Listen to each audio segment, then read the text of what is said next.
네, 반갑습니다. 우리가 지난 시간까지 이제 화엄사상까지 했죠. 사실은 유시까지 하면 불교의 기본적인 교리는 다 한 거나 마찬가지입니다. 화엄사상은 새롭다기보다 기존에 있는 교리들을 중국에서 이거를 이제 물론 이제 화엄사상이 인도에서 시작했지만 중국에서 이거를 나름대로 새롭게 재구성, 종합, 좀 포장한 그런 측면이 강합니다. 근데 이제 오늘 하는 선종은 이거는 말 그대로 중국에서 탄생한 지극히 중국적인 불교, 동아시아적 불교라고 볼 수가 있습니다. 이게 사실 오늘 선종을 2시간 동안에 어떤 내용을 해야 될까 고민을 많이 했어요. 선종의 역사라든가 계보라든가 이런 이야기들을 할 건지 아니면은 실제로 써먹을 수 있는 참선을 하는데 간화선 실제로 써먹을 수 있는 걸 할 건지 고민을 많이 했습니다. 그래서 고민의 결론은 선종 자체가 하나의 지극히 실천적인 것이기 때문에 선종과 관련된 역사나 그런 것들은 좀 부차적이지 않을까. 그래서 오늘은 선종 간화선의 교과서라고 이야기하는 서장, 이 서장이라고 하는 책이 있어요. 여기 보면 제가 일부러 굳이 한문으로 썼습니다. 대해보각선사서. 대해보각 스님이 보통 큰 스님들을 말할 때는 이제 뒤에는 이제 본명이고 옆에는 일종의 호 같은 거죠. 시호, 당호, 법호 이런 말을 막 쓰는데 어쨌든 보각이 이제 본명이고 대해는 이제 일종의 호 같은 거죠. 보통 대해스님이라고 말을 많이 합니다. 대해보각스님, 대해보각선사가 쓴 편지다 이거지. 그죠? 이게 서장이라는 게 다른 게 아니고 대해스님이라는 분이 그 당시 그러니까 송나라가 맞나? 하여튼 그 시기입니다. 그 시기에 사대부들하고 주고받은 편지를 모아놓은 겁니다. 서간문이죠, 서간문. 이 말은 뭐냐? 체계가 없어요. 그냥 편지 수십 통을 쫙 모아놓은 것이기 때문에 어떤 체계가 없어요. 그리고 중요한 것은 글 자체가 원문이 근 1000년 이전의 고문 중에 고문이죠. 우리로 치면 고려 초기, 통일신라 그때쯤이니까 고려 초기는 아니네. 하여튼 중기 이전. 우리로 치면 중세 국어로 지금 누군가 우리하고 대화를 하면 거의 못 알아듣잖아요. 그러니까 그때 당시 한문을 우리가 지금 이제 읽는다. 현실적으로 거의 불가능하죠. 그러니까 원문 자체가 오래전에 그 1000년 전에 쓰여진 이렇게 고대 한문이기 때문에 생경한 용어, 의미 전달이 제대로 안 되는 그런 두 가지 한계가 있어요. 내용 자체는 어려운 게 아니에요. 근데 이제 지금은 안 쓰는 용어라든가, 이렇게 원문을 볼 때, 이렇게 말하자면 수고 같은 거, 그런 것들이 많아서 원문에 대한 진입 장벽이 상당히 높아요. 그래서 이제 저는 원문을 가지고 하는 게 아니고 여러분들 이제 해석해 놓은 것, 번역해 놓은 걸 가지고 좀 오늘 간화선에 대해서 여러분들이 감을 잡을 수 있도록 하는 것이 오늘 강의의 목적입니다. 우리가 상반기에 자선 참선에 대해서 조금 했죠. 그건 이제 좀 전반적인 걸 했고, 오늘은 간화선. 간화선이 뭐다? 그것만 집중적으로 합니다. 그렇게 일단 이해를 하시고, 오늘은 대보각 스님의 서장을 2시간 만에 마스터하는 날이구나. 이렇게 생각을 하시면 되겠습니다. 목차를 간단히 보면은, 이게 이제 제가 아까도 말했지만 이게 지금 서간문을 모아놓은 거란 말입니다. 체계가 없어요. 그래서 제가 급한 대로 임의로 좀 대략적인 좀 체계를 만들어 봤습니다. 이런 목차로 이야기를 해볼까 합니다. 처음에는 가나선에서 목표하는 바가 뭐냐? 가나선에서 가장 중시하는 핵심, 그게 결국은 목표겠죠. 목표하는 바가 뭐냐 하는 걸 먼저 이야기를 하고, 결국은 참선을 하는 목적은 그거잖아요. 깨달음을 얻겠다. 이렇게 마음을 밝힌다. 그거니까 이 가나선에서는 마음에 대해서 어떻게 이해를 하고 있는가. 사실 우리가 이 앞에 계속 이야기한 게 그거잖아요. 유식에서는 마음을 어떻게 보고, 열애장사상에서는 마음을 어떻게 보고, 그런 이야기들을 계속 해왔다 이겁니다. 그런 연장선상에서 가나선에서는 마음을 어떻게 보고 있는가. 여기까지는 일종의 이제 본론, 화두를 어떻게 드냐. 본론에 들어가기 전에 사전에 이제 좀 총론, 좀 개략적인, 전반적인 어떤 틀에 대해서 이야기를 먼저 하고, 그 다음에 이제 화두를 어떻게 드냐. 구체적으로 그 문제에 대해서 이야기를 할 겁니다. 그런데 사실 화두를 드는 것 자체는 복잡한 게 없어요. 복잡한 게 없는데 사람들이 화두를 어떻게 들어야 되나 고민을 하는 게 다른 게 아닙니다. 잘 안 되니까 이게. 왜 잘 안 되는가, 그 부분을 이제 짚어내기 위해서 무슨 화두 드는 법을 간단하게 할 거고, 몇 가지 그 포인트들이 있어요. 이제 앞에 성력처라고 하는 건 힘을 드는 곳, 키워드 같은 화두를 드는 수행, 화두 참선을 할 때 좀 명심을 해야 될 포인트들, 키워드들이 있어요. 그 다음에 이제 일편단심으로 쭉 밀고 나가라. 그 다음에 저기 이제 숙처, 방교생, 생처, 방교숙. 익은 것은 설계하고 설은 것은 익게 하라 하는 요 문구, 저것 하나의 키워드로 화두 참선을 할 때 명심해야 될 것. 그 다음에 화두는 고요한 곳에서 한다기보다 시끄러운 곳에서 해야 진정으로 힘을 얻는다 하는.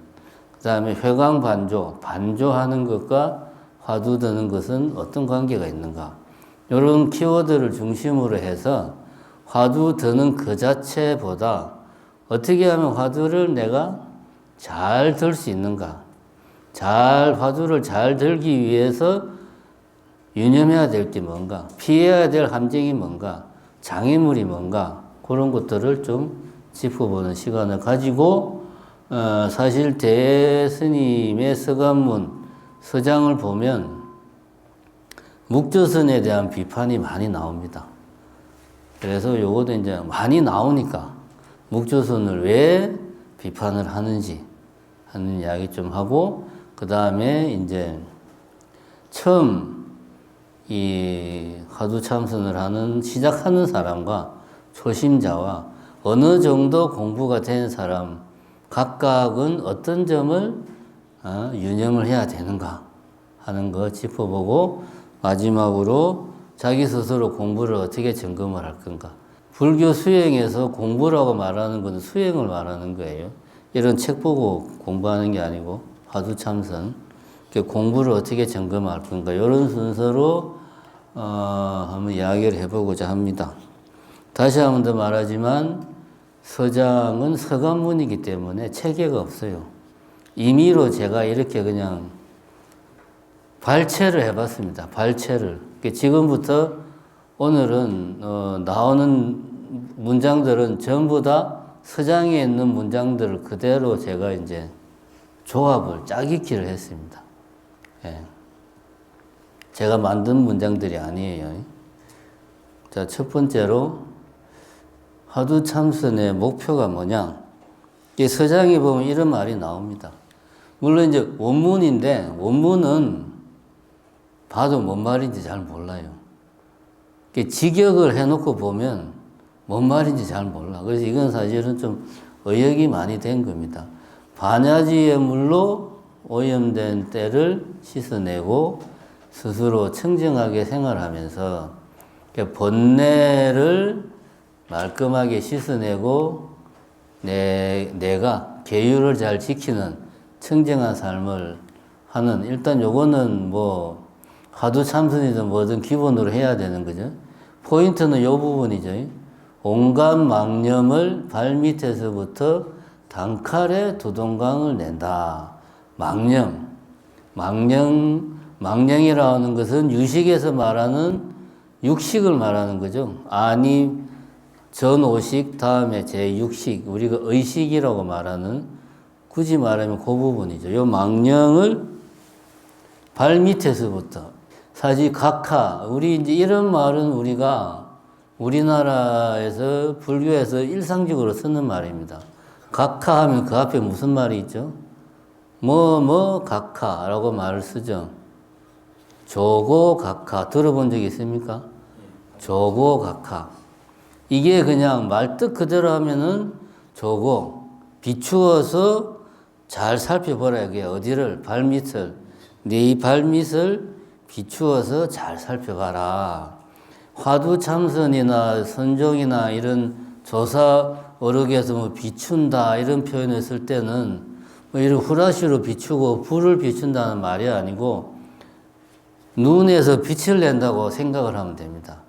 그러니까 잘 보라는 말이지. 비춘다는 말은 눈에서 빛을 낸다고 생각을 하시면 좋고, 잘 비춰보라 이거지. 어디를? 발밑을. 발밑이라는 거는 뭘 말하는 거예요? 지금 현재, 과거도 아니고 미래도 아니고 지금 이 순간 네가 무슨 생각을 하고 뭘 하는지를 잘 살펴보아라. 이게 이제 조고각하입니다. 각하, 여기서 발밑이라는 말을 쓰면 지금 이 순간 내 의식, 그러니까 의식이라고 하면은 분별심, 우리가 이제 지금까지 쭉 해왔던 그 의식에 대해서 이야기할 때 나와 남을 나누고 분별하고 주관과 객관으로 나누고 이런 것들이 이제 의식이 하는 일이다 그랬잖아요. 이름을 부여하고 그러한 의식작용을 지금 이 순간 내가 하고 있는 의식작용을 단칼에 두동강 내고 서서히 이것을 뭐 순화시키는 게 아니고 한 방에 그냥 두동강을 내버린다 이거지. 요것이 화두창선의 핵심이죠. 요 부분이. 그렇게 하면 두 번 다시 상속심이 일어나지 않는다. 생각이 상속된다. 계속 이어지는 걸 말하는 거죠. 생각이 꼬리에 꼬리를 물고 생각이 이어지는 게 없어진다. 그럴 수만 있다면 그것으로 충분하다. 따로 무슨 깨달음이 있는 게 아니다. 그런 이야기죠. 이전 일이나 앞으로의 일은 생각할 필요가 없다. 공부라고 하는 건 다른 게 아니고 지금 이 순간 내가 분별심을 내는 것, 이 마음을 깨끗하게 없애버리는 것, 이것이 수행이다. 앞으로 내가 과거에는 어떻게 생각하고 살아왔는지, 앞으로 그러면 내가 만약에 깨달음을 얻는다면 어떻게 해야 될지 이런 거는 생각할 필요가 없다. 라고 화두참선에서 지향하는 바, 목표는 망념을 지금 이 순간 나의 분별작용을 없애버리는 거다. 유식적인 표현을 쓰면 그거죠. 유식에서 유식 삼성 기억납니까? 의탁이성이 이제 이것이 병계소지성하고 결합이 되면은 번뇌와 미혹의 세계로 가는 거고, 그 번뇌와 미혹의 세계를 털어내면 원성실성이 되는 거고, 의탁이성 그 자체는 말 그대로 그냥 작용을 하는 거지 어떤 뭐 분별심을 내고 그런 게 없죠. 여기에서 말하는 것도 이런 뭐 작용 자체를 없애는 게 아니고 병계 소집성으로 가는 미혹되는 마음을 두동강 낸다. 그런 사실은 내용은 유식의 내용에서 벗어나지 않습니다. 여러분들이 다시 그 유식 강의한 내용을 한번 들어보시면 도움이 될 겁니다. 자, 그 다음에 이제 핵심 종지 여기 이제 나오죠. 요 뒤에 보면 앞에서 이제 이 망념을 단칼에 지금 이 순간 내 마음의 분별작용을 없애는 것, 이것이 가장 중요하다. 그것이 수행의 목표다. 라고 이야기를 했는데 이 말을 좀 더 발전을 시키면은 이제 어떤 사량 분별도 없을 때 요것이 바로 선의 핵심 종지다.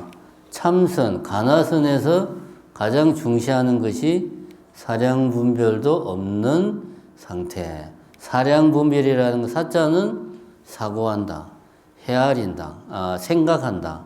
량은 우리가 양이 많다 할 때 그 양자입니다. 그 양은 이 한문의 그 양은 헤아린다는 뜻이 있어요. 생각하고 헤아린다. 사량, 분별. 이건 이거고, 이거는 컵이고, 이거는 노트북이고, 이렇게 분별하는 거죠. 이게 분별심이잖아요. 이름을 주고, 이건 나고, 저건 카메라고. 이게 분별심입니다. 그래서 나는 소중하게 아끼고 집착하고. 이게 이제 분별심이잖아요. 이런 마음이 사량 분별심. 같은 말을 용어를 다른 용어를 쓰는 거예요. 자, 요 사량 분별도 없는 이 상태를 가장 중요한 핵심 종지로 치는데 요 상태에 있으면 공에 떨어지는 게 아닌가 두려워한다 이거지. 왜냐? 아무런 사량 분별도 하지 않으니까 내가 공에 떨어지는 게 아닌가.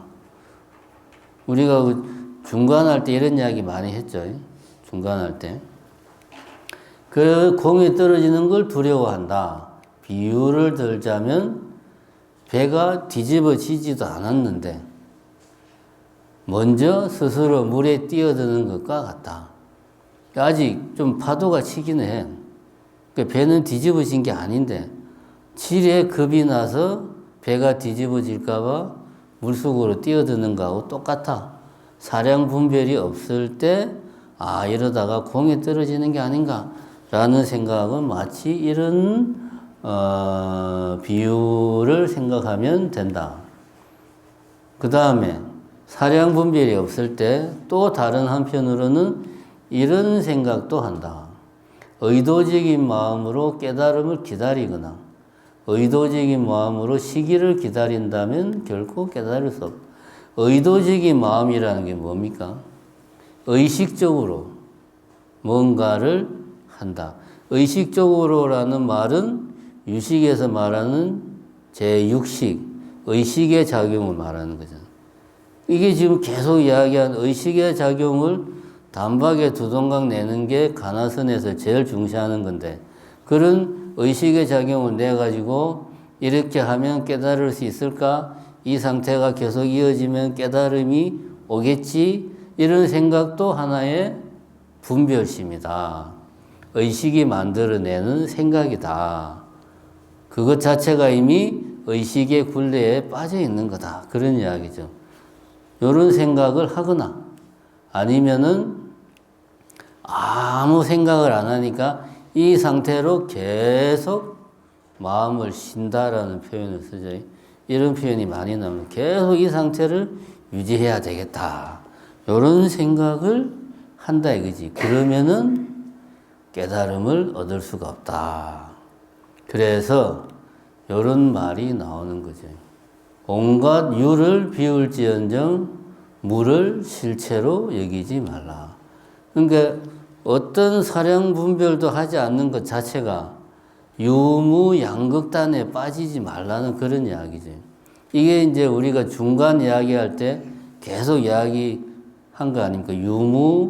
유무양극단에 빠지면은 안 된다라는 이야기를 우리가 계속 중간할 때 이야기를 했었죠. 그 양극에 빠지는 것이 바로 이제 분별심이고, 뭐 이제 이런저런 이야기들을 그때 많이 했죠. 같은 이야기입니다. 이게 이제 이런 유무중도를 견지하라는 이야기죠. 유에도 빠지지 말고, 무에도 빠지지 말고, 있다, 없다라는 구분에도 빠지지 말고, 없다고 하는 것이 말 그대로 아무것도 없는 게 아닌데, 그 없다라는 말에도 빠지지 말라. 그 이야기를 표현을 다르게 한 거죠. 표현을. 그래서 요 이제 같은 말이죠. 이 일은 요 이제 원문에서 보면 일대사라는 표현을 많이 씁니다. 우리가 뭐 일대사 인연 이런 말도 쓰고 막 그러죠. 이 가나선에서 일대사라는 표현을 많이 써요. 이 일은 다른 게 아니고 그냥 내가 열심히 화두를 들어서 이제 견성성불을 하는 거죠. 그거를 그냥 일대사, 이 일 이런 표현을 씁니다. 유심으로도 구할 수 없고 무심으로도 얻을 수 없고 당연히 언어를 통해서 다가갈 수도 없고 침묵한다고 또 되는 것도 아니다. 요것도 논리 전개 방식이 중간을 했으면 이런 것들은 이제 익숙합니다, 우리가. 근데 중간이나 유식을 전혀 모르고 이런 내용을 접하면 뭔 소리를 하는 건가. 근데 이제 중간이나 유식을 잘 모르지만 일단 하면은 뭔가 대충 어떤 느낌인가 감은 오죠. 내보고 그게 뭐냐고 이제 이야기해보라, 설명해보라 그러면 이제 설명은 잘 못하지만 그래도 어떤 느낌인 거는 대충 감은 오죠. 그러니까 중간에서 말하는 그런 공의 도리에 우리가 확실하게 그 공성을 제대로 익혀야 된다. 그런 이야기를 하고 있습니다. 요 이제 사량분별이라는 것은 요 사량분별이 없는 상태, 육식의 작용을 완전하게 내가 중지시킨 상태, 단칼에 두동강낸 상태를 가나선에서는 이런 표현을 많이 씁니다. 이런 표현이 나오면 이거 사량분별이 없는 상태다. 의식작용을 내가 완전하게 두동강낸, 물리친, 중지시킨 상태다. 그렇게 알면 됩니다. 일구를 안다. 뭐 영력하다. 성성하다. 이러한 때, 왜 우리 공화 중에 그런 거 있잖아요. 시신마. 이것이 무엇인가 하는 그거 뭐 이러한 때, 정수리에 머문다. 안주함을 얻었다. 이런 표현들은 다 요 사량분별이 없는 상태를 말하는 거다. 그렇게 알고 있으면 됩니다. 표현을 이렇게 여러 가지로 한다. 요게 이제 사량분별하는 거잖아요. 이리저리 비교해서 짜 맞추는 거. 요게 이제 사량분별이고, 사량분별을 하는 이유가 우리가 생사윤회를 끊임없이 계속하면서 우리가 이 미혹의 세계, 뭐 초기 불교적인 표현을 쓰면 무명에 미혹해 있는 이 상태에서 끊임없이 윤회를 하는 것. 그것을 또 말하는 거고, 같은 말이죠. 두려워하거나 성급히 구는 것. 이게 고요하게 그 대상에 끌려다니는 것이 아니고, 고요하게 인연 따라 응하는 것이 아니고, 대상에 내가 끌려다니는 거죠. 두려워하거나 성급히 구거나 하는 것, 대상에 끌려다니는. 이런 것들이 이제 사량분별이 있는 거죠, 이게. 요 반대가 사량분별이 없는 것. 그러니까 쉽게 말하면 우리가 일상적인 사고방식, 일상적인 내 판단, 내 감정, 내 생각, 이런 것들입니다. 긍정하는 구절도 거부하고 부정하는 구절도 거부해서 마치 하나의 불덩어리 같은 거다. 요거는 이제 금강경에서 말하는 사구 백비를 말하는 거죠. 요 사구는 우리가 뭐 할 때 나왔습니까? 사구 이것도 나왔는데, 그 논리는 크게 네 가지를 벗어나지 않는다. 시구, 긍정하는 거, 다음에 비, 부정하는 거, 그 다음에 긍정하기도 하고 부정하기도 하는 거, 그 다음에 긍정하지도 않고 부정하지도 않는 거, 요 네 가지에서 벗어나는 게 없다. 이런 이야기를 제가 분명히 했는데 어디서 했는지 기억이 안 나네. 이거는 우리가 논리적으로 생각할 수 있는 것은 요 네 가지를 벗어나지 못한다. 그런데 이 모든 걸 부정하고 하나의 불덩어리 같다. 이 서장에 보면 그런 표현을 씁니다. 마치 그 화두가 불덩어리 같아서 거기에 눈송이가, 불덩어리 위에 눈송이가 떨어지면 어떻게 됩니까? 흔적도 없이 녹아버리죠. 그러니까 닿기만 해도, 번뇌가 닿기만 해도 녹아버리는 거예요. 어디에? 화두에. 화두가 불덩어리처럼 그렇게 딱 있으면 어떤 번뇌가 다가와도 마치 불덩어리에 순식간에 녹아버리는 눈처럼 모든 번뇌가 다 사라져버린다. 요 사량 분별이 없는 상태가 바로 이런 하나의 불덩어리 같은 상태로 되어야 된다. 화두를 이렇게 들어야 된다. 그렇게 이야기를 하는 겁니다.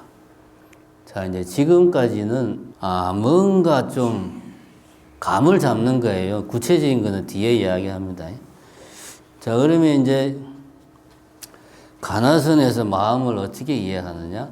결론적으로 말하면 열애장 사상에서 이야기하는 것, 더 발전하면 화엄 사상에서 말하는 마음과 똑같습니다. 다른 게 없습니다. 이 말은 화엄 사상에서 강조하는 일성보살도 기억납니까? 부처와 보살과 중생은 다르지 않다. 그 이야기. 내가 곧 부처라는 확신을 가지는 게 중요하다. 내가 곧 부처라는 믿음을 가지는 데서 출발하고 그러한 믿음을 바탕으로 내가 깨달음을 얻어야 되겠다라고 생각하는 게 발심이고, 내가 부처임을 깨닫는 게 진정한 깨달음입니다. 이게 이제 일성보살도란 말이죠. 부처와 보살과 중생이 다르지 않다. 같은 맥락으로 이해하면 됩니다. 여기 이제 식정, 이런 표현은 서장에 나오는 표현입니다. 이거 이제 유식으로 말하면 의식을 말하는 거예요. 제6식. 식정이 진공묘지이지 따로 얻어야 할 지혜가 있는 것이 아니다. 유식에서 그렇게 말하잖아요. 전식, 덕지. 식을 바꾸어서 식을 지혜로 바꾼다. 그렇게 이제 유식에서 지향하는 게 그거잖아요. 그래서 뭐 오식은 뭐 묘 관찰지로 바꾸고, 뭐 하여튼 그렇게 이제 각각의 식을 지혜로 바꾸잖아요. 이것도 같은 이야기입니다. 식정이 곧 진공묘지 따로 어떤 우리가 추구해야 될 지혜가 있는 게 아니다. 같은 이야기입니다.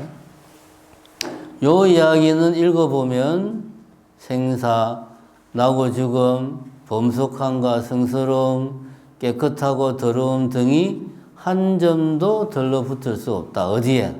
이 마음에. 그러나 이 속에서 왔다 갔다 하는 것을 가로막지는 않는다. 이 이야기는 어디 나오는 이야기입니까? 열애장 사상에서 열애청정심을 이야기할 때 이런 표현을 쓰잖아요.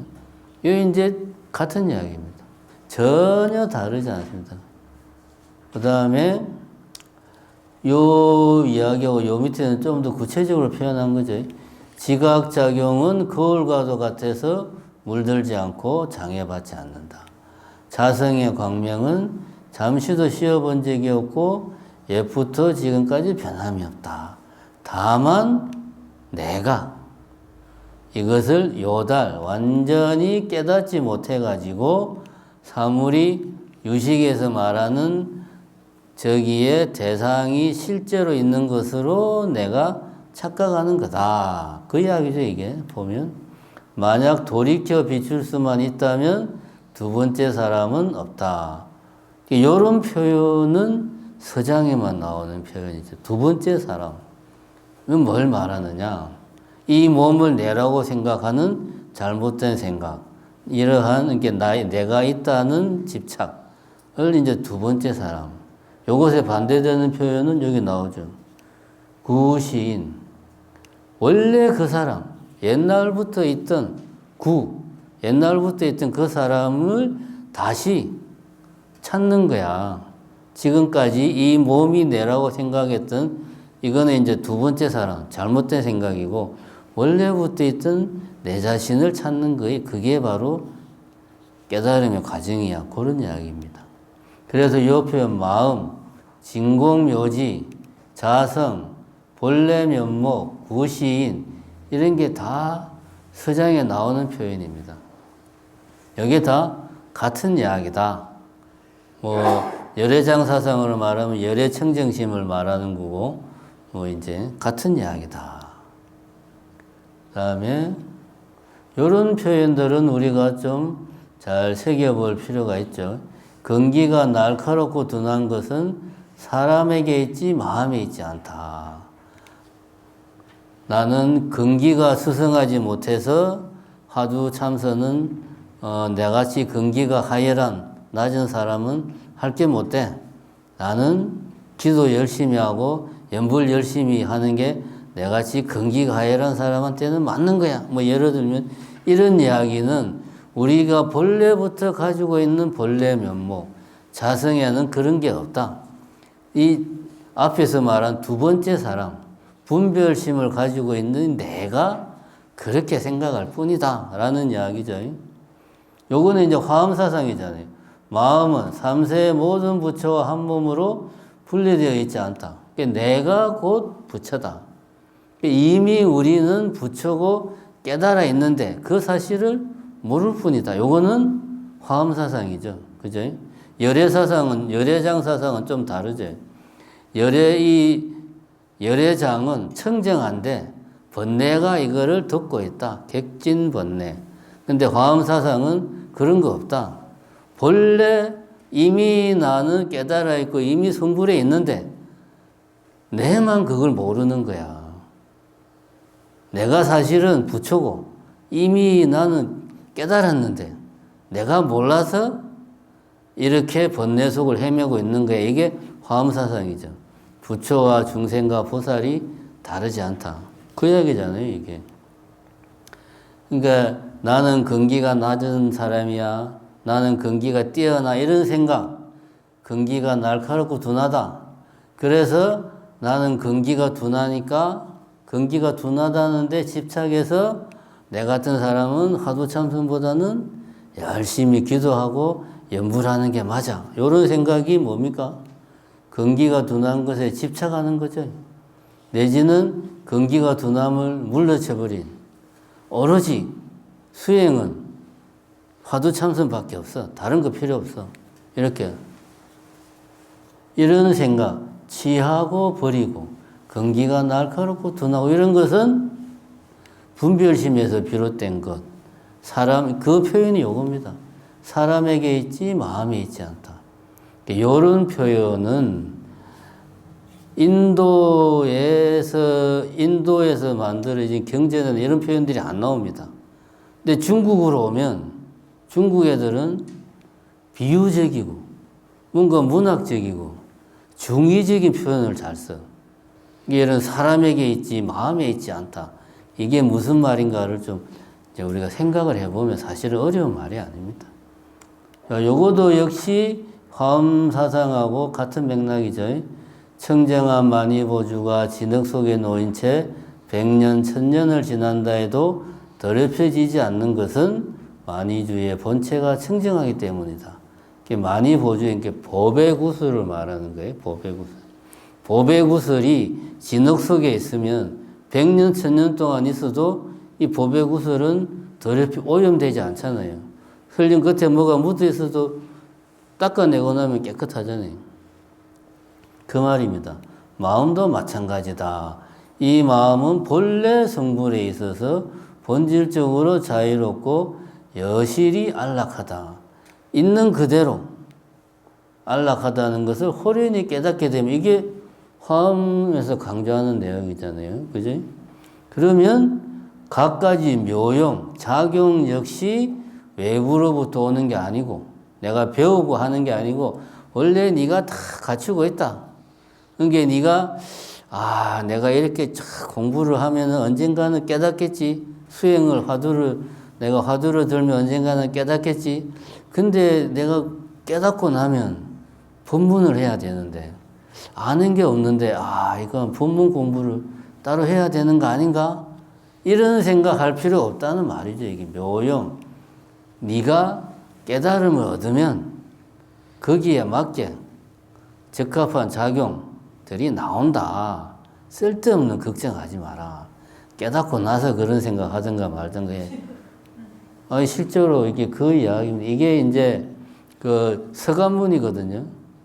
그러니까 이제 깨닫고 난 뒤에는 어떻게 해야 되는가를 막 물어보니까 공부나 열심히 해. 뭐 깨닫지도 못하고 무슨 본문은 못할까 걱정하고 그래. 그 이야기입니다, 이게. 그러니까 이제 믿음이라는 것도 같은 맥락이죠. 수행을 하면서 장애가 생기는 것은 믿음이었기 때문이다. 화엄사상에서 일승보살도에서도 핵심은 정심이라고 해가지고 내가 곧 부처라는 것을 확실하게 믿는 것, 여기에서부터 출발해야 되는데 이런 믿음이 없으니까 그런 믿음을 바탕으로 해서 그래서 내가 부처라는 믿음을 가지고 있어야 깨달아야 되겠다라는 생각을 하는데 내가 부처라는 데에 대한 확고한 믿음이 부족하니까 공부 좀 하다가 이렇게 계속해도 되나? 화두 참선 말고 다른 걸 해볼까? 이런 생각들을 한다 이거죠. 여기 이제 그 설명이 나옵니다. 요거는 이제 우리가 좀 잘 새겨 볼 필요가 있는 말입니다. 믿음의 뿌리가 떨어져 나갔다면, 즉, 믿음이 별로 없으면 내가 부처라는 생각에 대한 믿음이 부족하다면 마음이 열등해지면서 근심걱정에 빠진다. 방금 전에 말했죠. 이 화두 계속 들어서 되겠나? 내 같은 사람이 기도를 해야 되는 거 아닌가? 108배를 열심히 해야 되는 거 아닌가? 이런 생각, 이런저런 근심걱정에 빠진다. 그리고 공행, 공덕을 이루는 행실이 갖춰. 근심걱정에 빠지니까 공부해도 모자랄 시간에 딴 생각만 자꾸 하니까 공덕이 쌓이질 않는다. 공행, 공덕을 이루는 행이 갖춰지지 않고 그래서 정근, 부지런하게 노력하는 마음이 약해진다. 제가 지금 한 이야기잖아요. 이렇게 계속 화두 들어서 될까? 기도를 해야 되나? 이런 생각, 옆길로 새는 거죠. 그래서 성근 하나에도 집착심을 일으키고 하나 조금만 돼도 엄청난 걸 한 것 같은 생각이 들고 성근이 그 말이죠. 뭐가 좀 성취가 됐어. 뭔가 좀 공부가 되는 것 같아. 그러면은 그게 엄청나게 집착심을 생기고 조그마한 공덕에도 충분하다고 여기기 때문에 훌륭한 솜씨로 행원을 발휘할 수 없다. 그렇기 때문에 큰 원을 세워서 깨달음의 길로 가야 되는데 그렇게 못한다. 믿음이 부족하면은 결국은 꼬리에 꼬리를 물고 결국은 되는 일이 없다. 이런 이야기죠. 이런 거 우리가 새겨놓을 필요가 있습니다. 매일매일 일어나서 대응하고 작용하는 것은 원만하고 뚜렷한 것이 석가세존이나 달마대사와도 전혀 차이가 없다. 누가? 내가. 나와 부처님과 달마대사가 다른 게 하나도 없다. 다 우리는 같은 장부로 다른 게 전혀 없다. 그런데도 본인 스스로가 보고 이해함이 투철하지 못한 탓에 번뇌 속에 뛰어들어가서 나갈 길을 찾고 있다.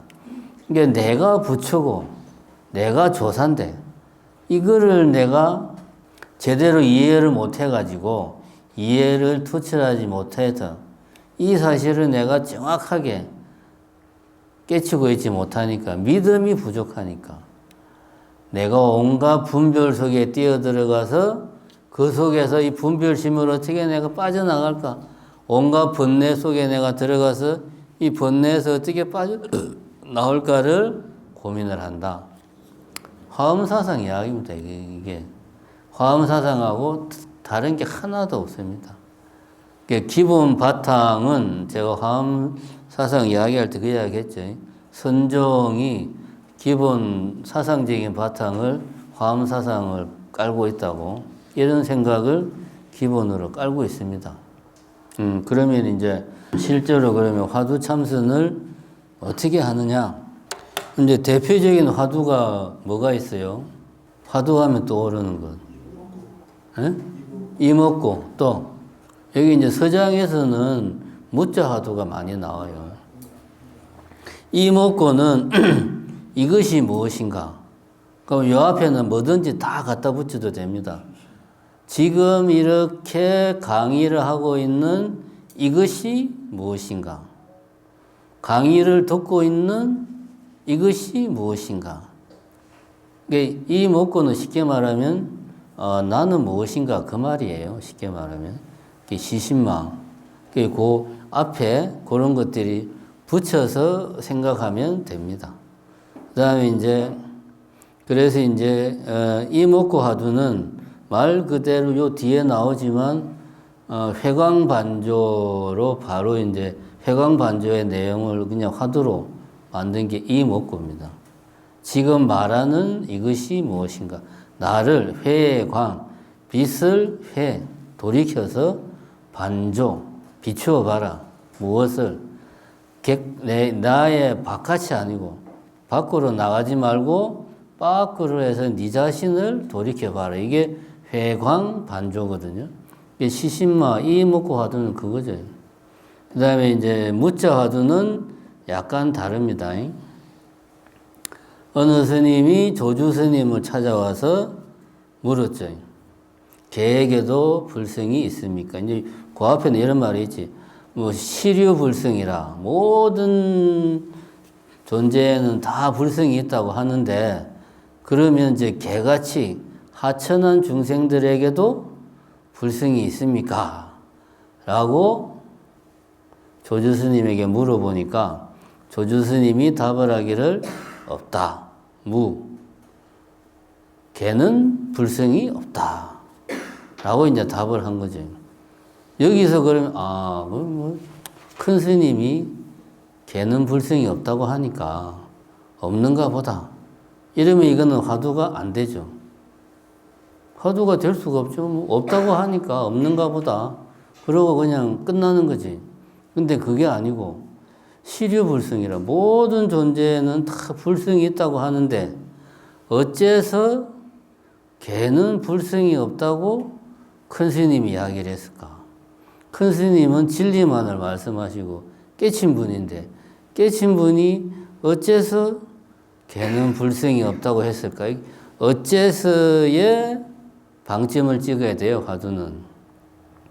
이 공안, 같은 말입니다. 공안이라고 하면은 공식 문건. 그러니까 당시 이제 중국 송나라, 당나라 그때 당시 중국 행정관청에서의 어떤 공식 문건을 공안이라고 이렇게 표현을 했답니다. 이거는 이제 지금 같은 민주주의 시대가 아니고 절대 왕조 시대잖아요. 그러면 이 공식 행정관청의 공식 문건은 절대적인 힘을 가진 거예요. 이거를 어기면은 죽을 수도 있잖아요. 그죠? 전제왕조 시대니까. 이 공안이라고 하는 것은 절대적인 힘이 있는 겁니다, 이거는. 그래서 예를 들면, 무자 화두 같은 경우, 개는 불성이 없다.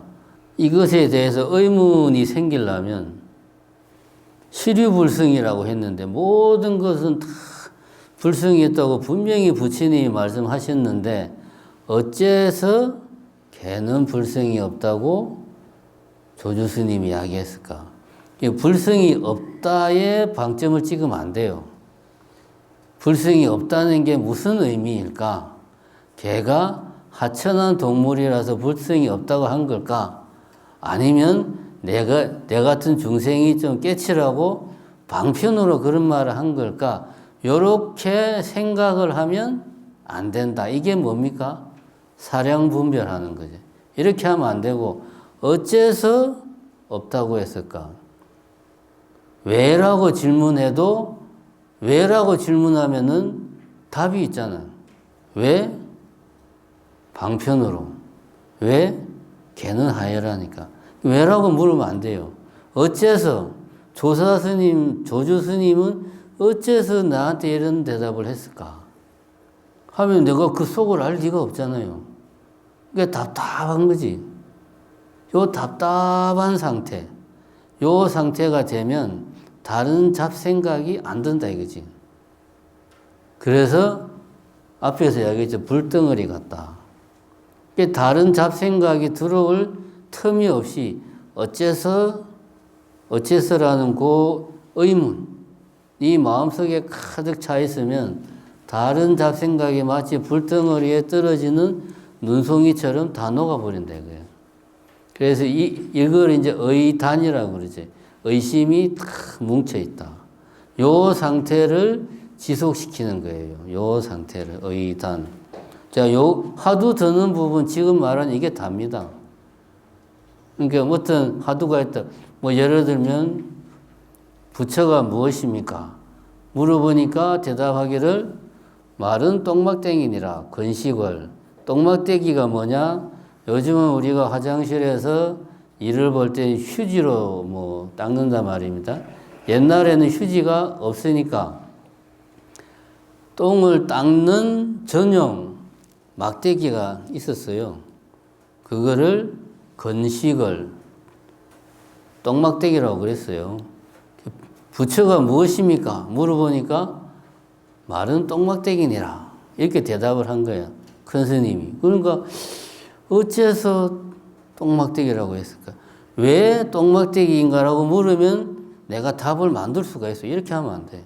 어째서 그런 답을 했지? 알다가도 모르겠네. 하면서 의심이 내 안에 답이 나올 수 없는 의심이 내 마음속에 가득 차는 거예요. 요게 화두 드는 법입니다. 조사가 서쪽에서 온 뜻이 무엇입니까? 조사설에이 물어보니까 뜰 앞에 잣나무니라. 이게 뭔 귀신 씨나라 까먹는 소리야 이게. 여기에는 논리가 없어요. 이거 뭐 논리로 풀면 안 돼. 조사가 서쪽에서 온 뜻이 무엇입니까? 아마 그때 마침 조주 스님이 뜰 앞에 잣나무를 보고 있었겠지. 뜰 앞에 잣나무니라 할 말이 없잖아. 근데 나는 조주 스님을 부처님과 동급으로 존경해. 그러니까 조주 스님의 답에 그 뭔가 뜻이 있을 거야. 어째서 뜰 앞에 잣나무라고 했을까? 어째서라고 하는데 방점을 두는 게 이게 화두예요. 그래서 이런 의심이 마음속에 가득 차면 마치 불덩어리 같아서 떨어지는 눈송이를 다 녹여버린다. 모든 망념, 번뇌가 들어올 틈이 없다. 이렇게 말하면 여러분들이 감이 잘 안 오니까 이제 제가 강원을 이제 졸업할 때가 돼가지고 그때 이제 은사 스님이 이제 송강사 방장 스님이셨어요.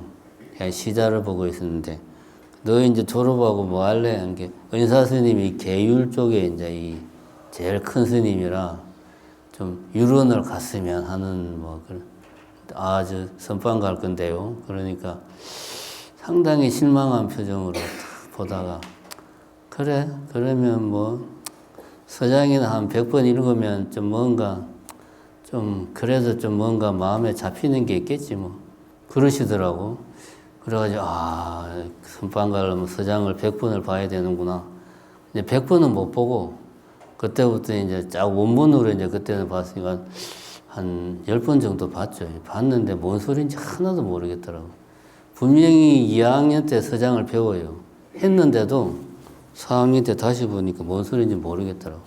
그래서 일단 선방에 가서 일단 화두가 뭐, 그것이 무자 화두가 유명하다고 하니까 걔는 불성이 없다. 어째서 불성이 없다고 했을까? 의문을 가지려고 해도 이게 안 생겨요. 생각을 해보세요. 내가 뭐 조주 스님을 직접 본 것도 아니고 그렇잖아요. 어째서 이 생겨야 되니 안 생기는 거야.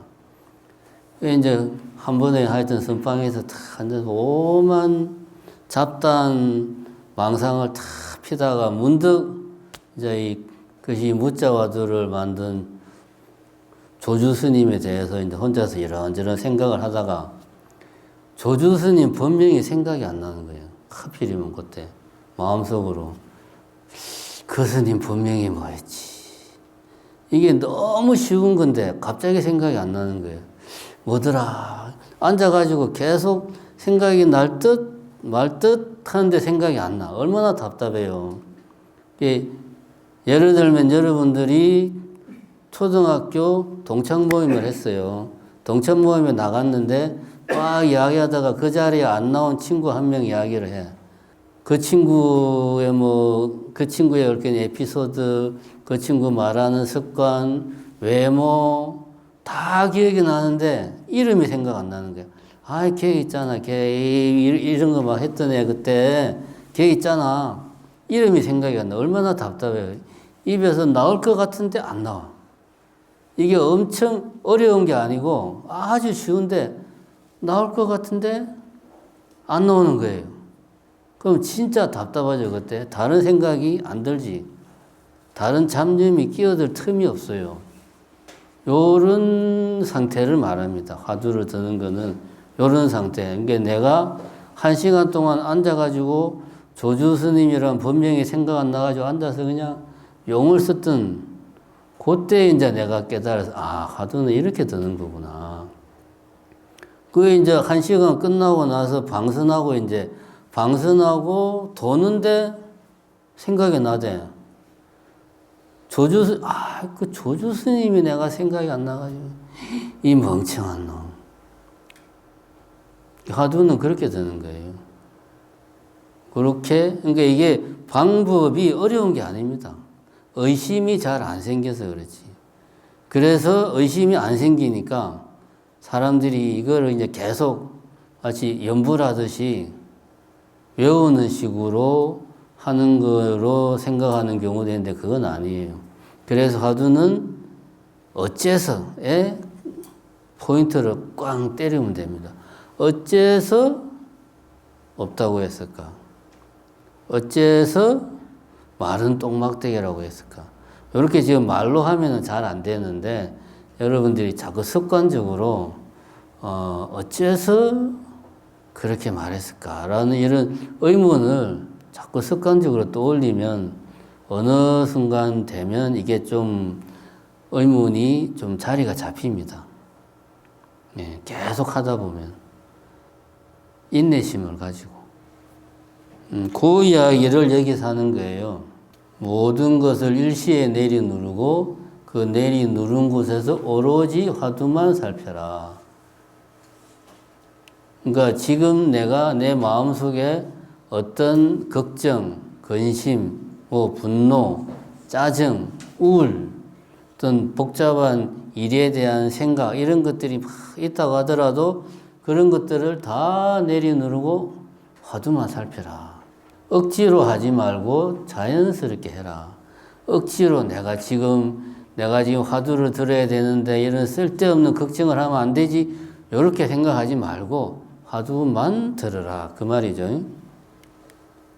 그러면 붉은 하루 속에 떨어진 한 송이 눈처럼 뭐가 내가 했던 화두 들기 전에 했던 그 걱정, 근심, 분노, 짜증, 우울감 이런 감정들이 다 녹아버릴 것이다. 언제? 하루 종일의 행주자와 속에서 순간순간 잡아들고 잘못 썼네요. 순간순간 주시하라. 따로 시간을 내서 지금부터 1시간 동안 내가 가부좌를 틀고 앉아서 해야지 이게 아니고 행주자와 걸어갈 때, 앉아있을 때, 누워있을 때 모든 순간에 일상생활의 모든 순간에 화두를 들으라는 거죠. 그러니까 화두는 따로 자세를 잡고 해야 되는 그런 게 아니에요. 일상생활 하면서 예를 들면 버스를 타고 가면서 화두를 들 수도 있고 산책을 하면서 화두를 들 수 있고 친구들과 대화를 나누면서 화두를 들 수 있고 물론 내가 말할 때는 힘들겠지. 내가 말을 들을 때 텔레비를 보면서 화두를 들고 청소하면서 화두 들고 일상생활에서 다 화두를 들 수 있다. 근데 제 경험상 하면 안 되는 때가 있어요. 언제? 화두를 들면 안 되는 때가 있어요. 운전할 때. 운전할 때 화두 들면 안 됩니다. 왜냐하면 우리는 잘 모르지만 운전을 하면 모든 감각이 나도 모르게 쓰고 있어요. 다 보고 듣고 의식은 못 하는데 근데 화두를 들면 이 집중력이 떨어져요. 그래서 운전하면서 화두 든다는 것은 거짓말이에요. 그 화두를 잘못 드는 거예요. 화두를 제대로 들면 사람이 멍청한 사람처럼 보여요. 일상생활이 이렇게 화두가 빡 잡히면 제대로 안 돼. 왜냐하면 집중이 일상 자잘한 내 바깥에 집중이 안 되고 화두에만 모든 마음이 집중되니까 좀 사람이 멍청한 것 같고 한 템포 느리고 그래요. 요거는 이제 선유에 보면 그런 이야기 나옵니다. 그러니까 매 순간에 화두를 들으라. 화두는 억지로 들면 안 된다. 이게 나오죠. 뭐 그냥 다른 감정들 다 누르고 내가 화두 들어야지. 이렇게 하면 안 된다. 이렇게 하면 병 난다. 우리가 뭐 상기병 걸리고 하는 게 이렇게 화두 드니까 드는 게. 화두는 의심이 어째서 뭐라고 했을까? 그런 의심을 하라는 거지. 왜 무일까? 그 화두의 내용을 계속 머릿속으로 새기라는 게 아니에요. 화두의 내용은 내가 몇 번 보고 이해한 다음에 어째서 그것만 하는 거야. 어째서 개는 불생이 없다고 했을까? 어째서 말은 똥막대기라고 했을까? 어째서의 그 느낌, 그 답답한 느낌, 그 조주 스님의 속을 도대체 모르겠다. 그 느낌, 그게 중요한 거지 화두의 내용이 중요한 게 아닙니다. 그 말입니다. 이게 나오잖아. 마음 쓸 곳이 없는 바로 그때가 도대체 조주 스님의 속이 뭔지 모르겠다. 답답하다. 마음 쓸 곳 이건가? 뭐 방편으로 그런 말을 한 건가? 이게 마음을 쓰는 거죠. 개는 하열한 동물이니까 없다고 했을까? 요게 마음을 쓰는 거예요. 이런 분별심, 사량하는 거, 헤아려서 생각하는 거. 요런 마음 쓸 곳이 없을 때가 언제? 그냥 답답한 거예요. 그냥 답답한 거예요. 그냥 막 뭐가 체한 것처럼 답답한 그때가 가장 힘이 들어지는 때다. 즉 공부가 제대로 되는 때다.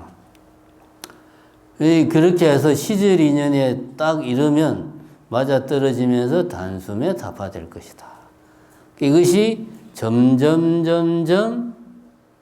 그 뭔가가 탁 깨치는 게 아니고 인연이 딱 맞으면 한 방에 빵 터진다 이거지. 뒤에 나오지만 이적도논이나 사비돈제라 이런 말이 있어요. 이치는 단박에 깨닫지만 진리는 깨닫는 거는 단박에 이치는 단박에 깨달아.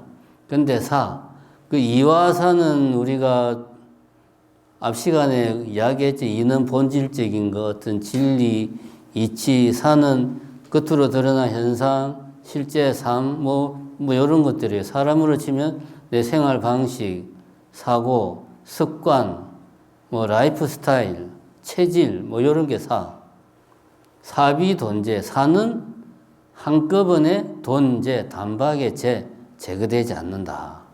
그 시절인이 딱 맞으면 쉽게 말하면 내가 가지고 있던 잘못된 생각은 단번에 깨트려진다. 이 가운데서 의심을 타파하지 못한다 해도 오로지 이 속에서 참고할 뿐이다. 그러니까 계속 답답해도 그 상태로 계속 가라는 거지. 거기서 뭔가 답을 찾으려고 하지 마라. 그 말이잖아요. 답을 찾지 말고 사량 분별을 하지 말고 계속 답답한 상태로 쭉 이어가라. 이 모든 것을 일시에 누르라고 한 이 모든 것이 어떤 거냐? 앞에 말하는 그 사량 분별하는 거겠죠. 그죠? 모든 것은. 그 모든 것은 이런 거죠, 이제. 사량 분별하는 마음이다. 한마디로 말하면 망상으로 전도된 마음, 생사심, 생을 좋아하고 죽음을 싫어하는 마음, 헤아려서 따져서 이해하려는 마음, 고요한 것을 좋아하고 시끄러운 걸 싫어하는 마음, 이런 게 분별심이잖아요. 조용히 참선할 때는 기분이 좋은데 자선하고 끝나고 나서 뭐 주변에서 떠들고 이야기하면 시끄러우면 짜증나고 뭐 이런 거. 수행을 하다 보면 혼침과 들떠는 병폐. 혼침은 화두를 들고 답답한 상태에서 있다 보면 자기도 모르게 사람이 흐리멍텅해져 가지고 조는 것도 아니고 깨어있는 것도 아니고 이게 혼침. 도구는 마음이 계속 들뜨는 거지. 망상이 계속 치고 올라오고 막 이게 도구. 이런 상태. 그 다음에 진실로 마음속이 시끄러울 때 근심 걱정이 많고 걱정해야 될 일이 많고 화나는 일도 많고 이럴 때. 그 다음에 뭐 나는 왜 근기가 둔할까 뭐 이런 등등 이런 것들이 이런 모든 것들을 다 내리누르고 그 위 이런 것들을 서장에 표현해 보면 이런 것들을 화두 위에 올려놓고 화두를 굴려라 이런 표현을 씁니다. 이런 망상을 피운다고 해서 이 망상을 내가 없애야지 생각하지 말고 그냥 화두를 들으라 이거지. 그러면 자연스럽게 이것이 망상들이 다 녹아내릴 것이다. 그런 이야기입니다.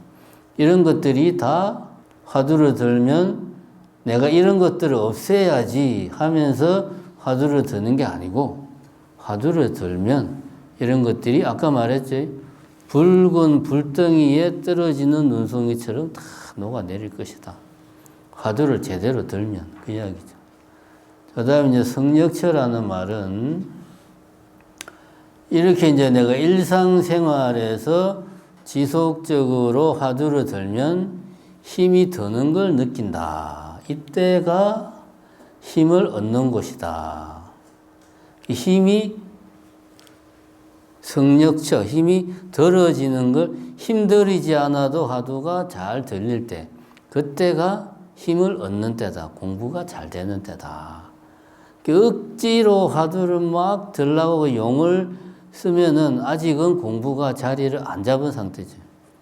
자연스럽게 화두 드는 게 힘들이지 않고 화두가 들리면 그때가 힘을 얻는 때다. 공부가 잘 되는 때다. 그런 말이죠. 여기 이제 나오죠.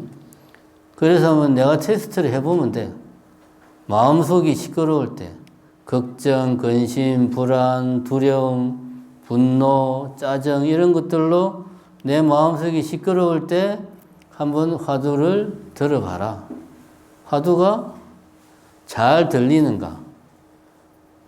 그래서 이게 화두가 이렇게 힘들이지 않고도 잘 들리는가? 그런 게 느껴지는가? 그렇다면은 그 네가 공부가 잘 되는 거니까 그 상태를 계속 유지를 해라. 그런 이야기. 이 말은 뭐냐? 이걸 말하는 화두 참선이라고 하는 거는 막 우리가 상식적으로 알고 있듯이 좌선을 하고 반가부자를 해가지고 움직이지 않고 다 하는 것.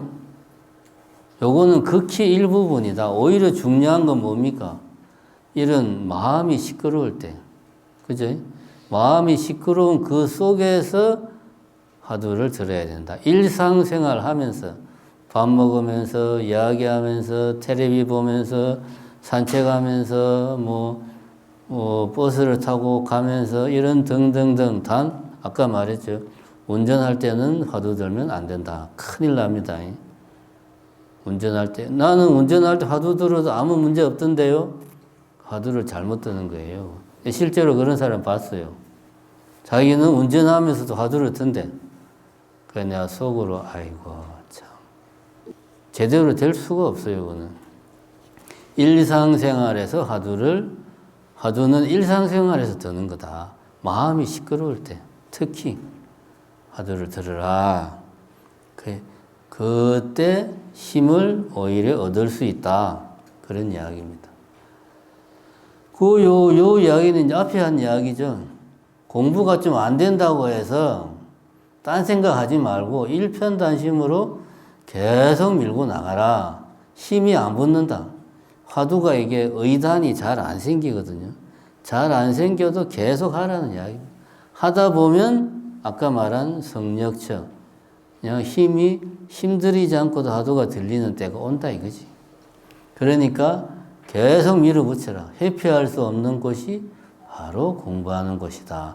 이때 공부가 잘 안 되네. 내가 지금 공부가 잘 안 되나? 라고 스스로 점검하려고 생각하지 마라. 이게 뭡니까? 분별심이지. 내가 지금 공부가 잘 된다, 안 된다, 이렇게 할까, 저렇게 할까, 이런 마음을 내지 마라 이거예요. 분별, 이 1대4 이 공부를 증명을 하려고 하면 비유가 나오죠. 사람이 손으로 흑공을 움켜쥐려고 하는 것과 같다. 진실로 더 이상 회피할 수 없을 때 망상주머니를 쳐서 놓아버리면 자기도 모르는 사이에 손뼉치고 크게 웃게 될 것이다. 내한테 과연 이런 때가 올까 싶지만 사실 저런 경험이 아주 어려운 게 아닙니다. 좀 하면은 저런 경험들은 다들 조금씩 합니다. 문제는 저걸 내가 꾸준히 해야 되는데 어쩌다 한 번씩 한다는 게 문제지. 화두 드는 게 방법이 어려운 게 아니고 감이 잘 안 오는 게 어려워요. 감이 잘. 제가 아까 이야기했듯이 뭐 동창생 이름이 생각 안 나가지고 답답한 그런 상태, 굳이 말하자면 그런 상태고요. 화두 참선이 어려운 거는 다른 이유가 아니고 화두가 뭐 의심이 들어야 되는데 의심이 잘 안 들리는 거예요. 중요한 거는. 예를 들면 뭐 무자 화두 같은 경우 개는 불성이 없다 그러면 큰 스님이 없다고 하니까 뭐 없는 모양이다.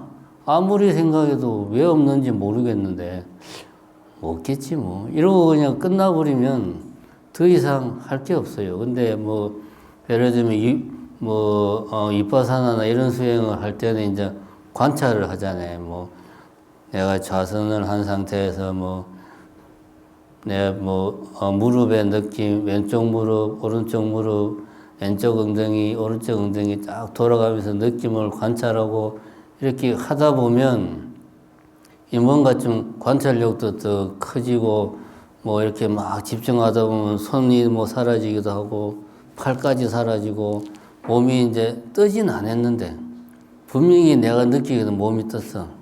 근데 정신 차리고 보면은 안 떴네. 뭐 이제 이런 것들이 이제 그때 좀 바로바로 이렇게 딱딱 결과가 나오는 부분이 있는데 화두 참선은 의심이 안 들면 뭐 되는 게 하나도 없어요.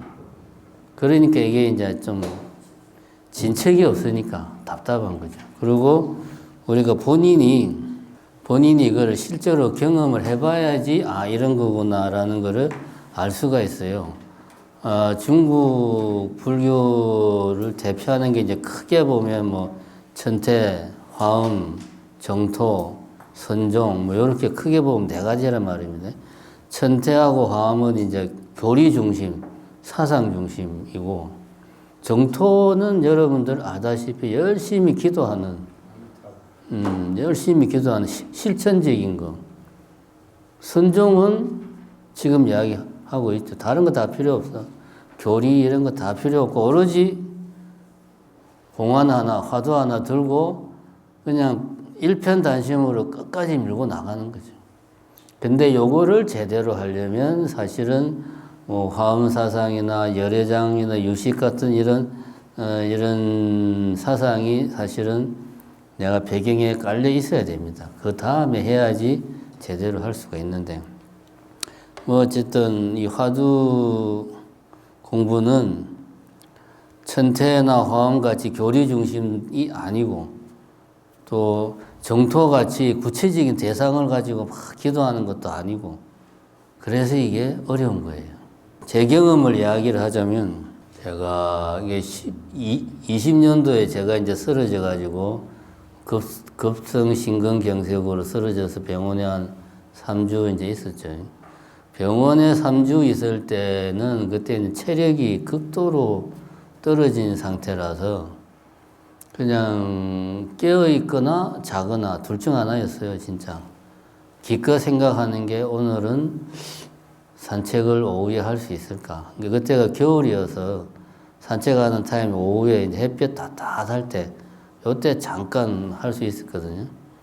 기껏 생각하는 게 그 정도였어요. 다른 생각을 한 기억이 없어요. 생각이라는 거.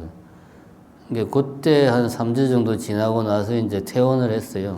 절에 한 일주일 정도는 이제 정상적인 생활을 못했고 그냥 방에만 있었죠. 일주일 정도. 그때 이제 딱히 내가 화두를 든 게 아닌데 내 상태가 이제 아무래도 정상이 아니다 보니까 생각 자체가 잡념이 없어요. 생각에 힘이 강해야, 에너지가 강해야 뭐 번뇌 망상이 막 생기는데 사람이 비실비실하니까 잡념이 별로 없더라고.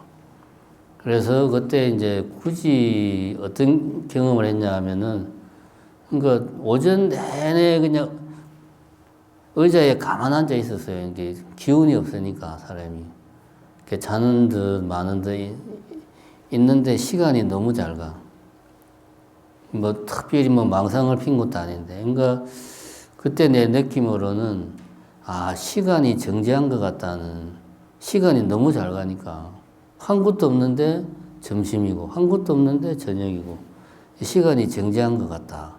뭐 사람들이 사는 걸 이렇게 그때 나는 이제 절에서 이제 내 혼자 주로 방에 있고 가끔씩 이제 뭐 그때 이제 뭐 단백질을 뭐 섭취해야 된다 가지고 공양간에서 그 뭡니까 뭐 닭가슴살 샐러드 그런 거 막 갖다 주고 그 사람들을 이렇게 이제 보면은 사람들이 왜 저렇게 사는지 이해가 안 되는 거예요. 나는 어째 사람들이 다 뭐에 막 홀린 것 같고 사람들이 정신이 나간 것 같고 그런 적이 있었어요. 이제 그런 때가 일종의 좀 마음이 좀 분별심이 좀 약해진 상태. 분별심이 약해진, 망상이 작고, 그 다음에 어떤 판단을 그냥 해왔던 대로 뭐 즉각적으로 막 판단하고 그런 게 아니고 그런 판단들이 상당히 느리고 막, 그런 경험을 한 적이 있어요. 근데 요 경험이 내가 선방 다닐 때 공부가 잘 될 때 그랬어요. 선방 공부가 잘 될 때 보면 시간이 잘 가, 일단. 시간이 잘 가고 사람이 좀 멍해지고 일상생활이 제대로 잘 안 돼요. 저는 이제 그런 표현을 많이 쓰는데 모드가, 이 마음의 모드가 바뀌어요. 예를 들면 50분 참선하면 10분 정도 딱 지나면은 쫙 쪼으면은 어느 순간 이 모드가 딱 바뀌어요. 바뀌면서 주변 상황이 완전히 이제 바뀝니다. 그때부터는. 받아들여지는 느낌이 완전히 바뀌어요. 그러니까 이 마음속에 아주 사소한 좀 망상이라기보다 망상은 내가 막 생각을 하는 거고 이거 말고 그때는 이제 그런 건 없고 이렇게 멋진 영화의 한 장면이 휙 지나가는 것처럼 어떤 뭐 옛날 어떤 뭐 장면이 갑자기 휙뭐 머릿속을 지나간다든가 그 정도 그런 것들이 바로바로 이제 캐치가 되죠. 그리고 주변이 눈에 안 들어와요. 주변 상황이. 하기야 뭐 가만히 있으니까 더 그렇기도 하지만 그런 상태하고 그때 내가 이제 20년도에 그때 방에 이제 혼자 있을 때 시간이 정지한 듯한 느낌이 들었다고 좀 비슷한 경험을 했어요. 그게 이제 뒤에 나오지만 이제 화두를 드는 거는 결국은 회광반조하기 위해서 화두를 드는 거예요. 화두 드는 것 자체가 목적이 아닙니다. 그걸 이제 좀 회광반조되는 상태를 좀 경험을 해봐야, 그래야지만이 뭐 화두처럼 뭐 답답한 걸 느끼고 하는 거를 좀 알 수가 있습니다. 말로 설명하기가 힘들어요. 그러니까 제가 기껏 표현할 수 있는 게 모드가 바뀐다. 마음의 모드가 이게 어느 순간 탁 바뀌어요. 그러다가 아주 사소한 뭐 어떤 소리나 뭐 그런 걸로 이 모드가 또 탁 깨져. 또 보면 그런 게 있습니다. 그렇게 이해를 하시고 이 화두는 본인이 해서 경험을 해봐야 돼요. 저 같은 경우는 선방 한 1년 반 정도 다니니까 좀 화두가 이제 좀, 요렇게 하는 거구나. 감이 오더라고요. 1년 반 동안은 그냥 맨 땅에 헤딩만 한 거죠. 이 짓을 내가 왜 하나.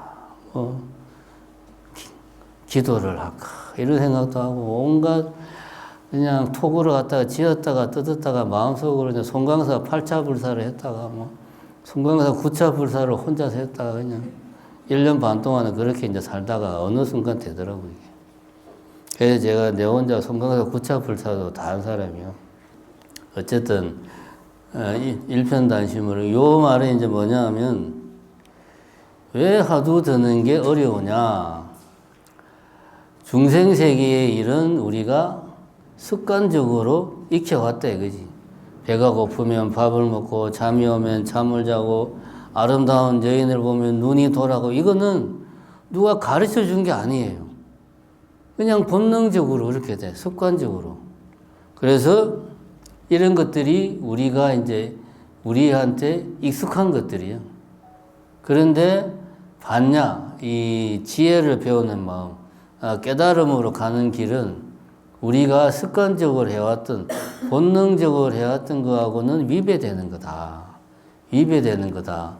뭐 이런 조사어록이나 선지식의 말씀을 잠깐 듣는다고 바로 이해할 수 있는 게 아니다. 그래서 그동안 내 몸과 마음에 익숙했던 것들은 점점점 낯설게 만들고, 낯설게 다가오는 것들은 점점점 익숙하게 만드는 게 수행이다. 이런 마음으로 화두를 들어야 된다. 화두가 처음부터 안 들리는 건 너무나 당연하다 이거지. 그 이야기라는 거. 그래서 서른 것은 잊게 하고 익숙한 것은 설계하라. 이거 아주 유명한 말입니다. 이런 말은 머릿속에 외우고 있으면 좋아요. 왜 화두 참선이 힘드냐? 왜 깨달음이 힘드냐? 우리한테 익숙한 게 아니라서 그래. 낯설은 거라서 그래. 낯선 거라서. 이 둘은 양립하지 못한다. 그러니까 중생심과 반야시에는 양립하지 못한다 이거지. 그러면은 어떻게 해야 되느냐? 굳이 중생심을 몰아내려고 억지로 노력하지 말고 반야심이 깊어지면 자연히 이 외도와 만은 항복할 것이다. 그러니까 왜 나는 이렇게 번뇌가 많을까? 왜 나는 이렇게 불안 속에서 헤매고 있을까? 왜 이렇게 공부가 안 될까? 이런 생각을 하는 게 중생심이죠. 이런 나는 제 인간만 보면은 짜증이 나서 못 살겠어. 저것도 인간이라고 참 태어날 때는 뭐 미역국 먹었을까? 이런 생각이 중생심이란 말입니다. 이런 생각하지 말고 화두만 열심히 들으라. 그 말이죠. 그러면은 자연스럽게 이런 중생심은 사라진다. 그 말이 이제 이게 서른 것은 잊게 하고 익은 것은 설계하라. 숙처 방교생, 생처 방교생.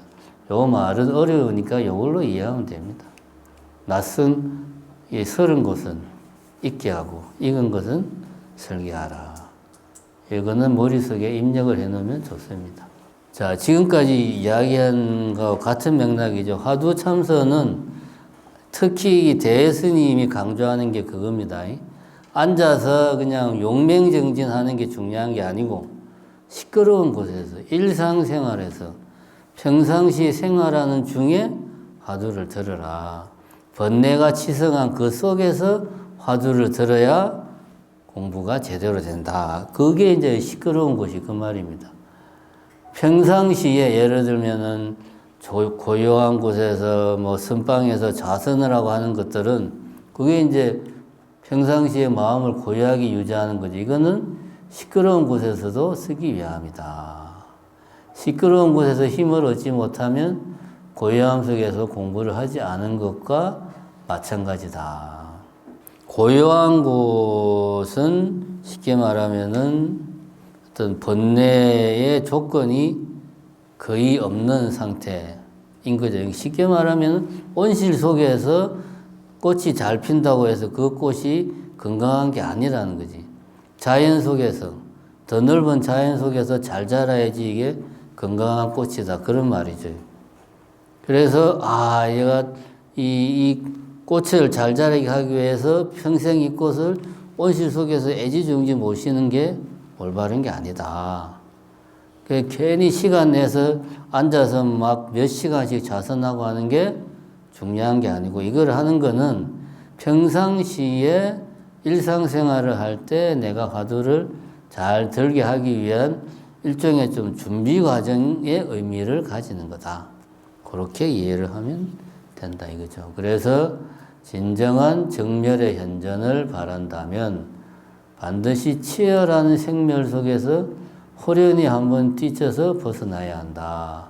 온실 속에서 고요함을 찾는 것이 아니라 진정으로 고요함, 정멸, 모든 번뇌가 사라진 상태를 바란다면은 치열한 현장에서 한번 뛰쳐나가야, 극복을 해야 된다. 그런 이야기죠.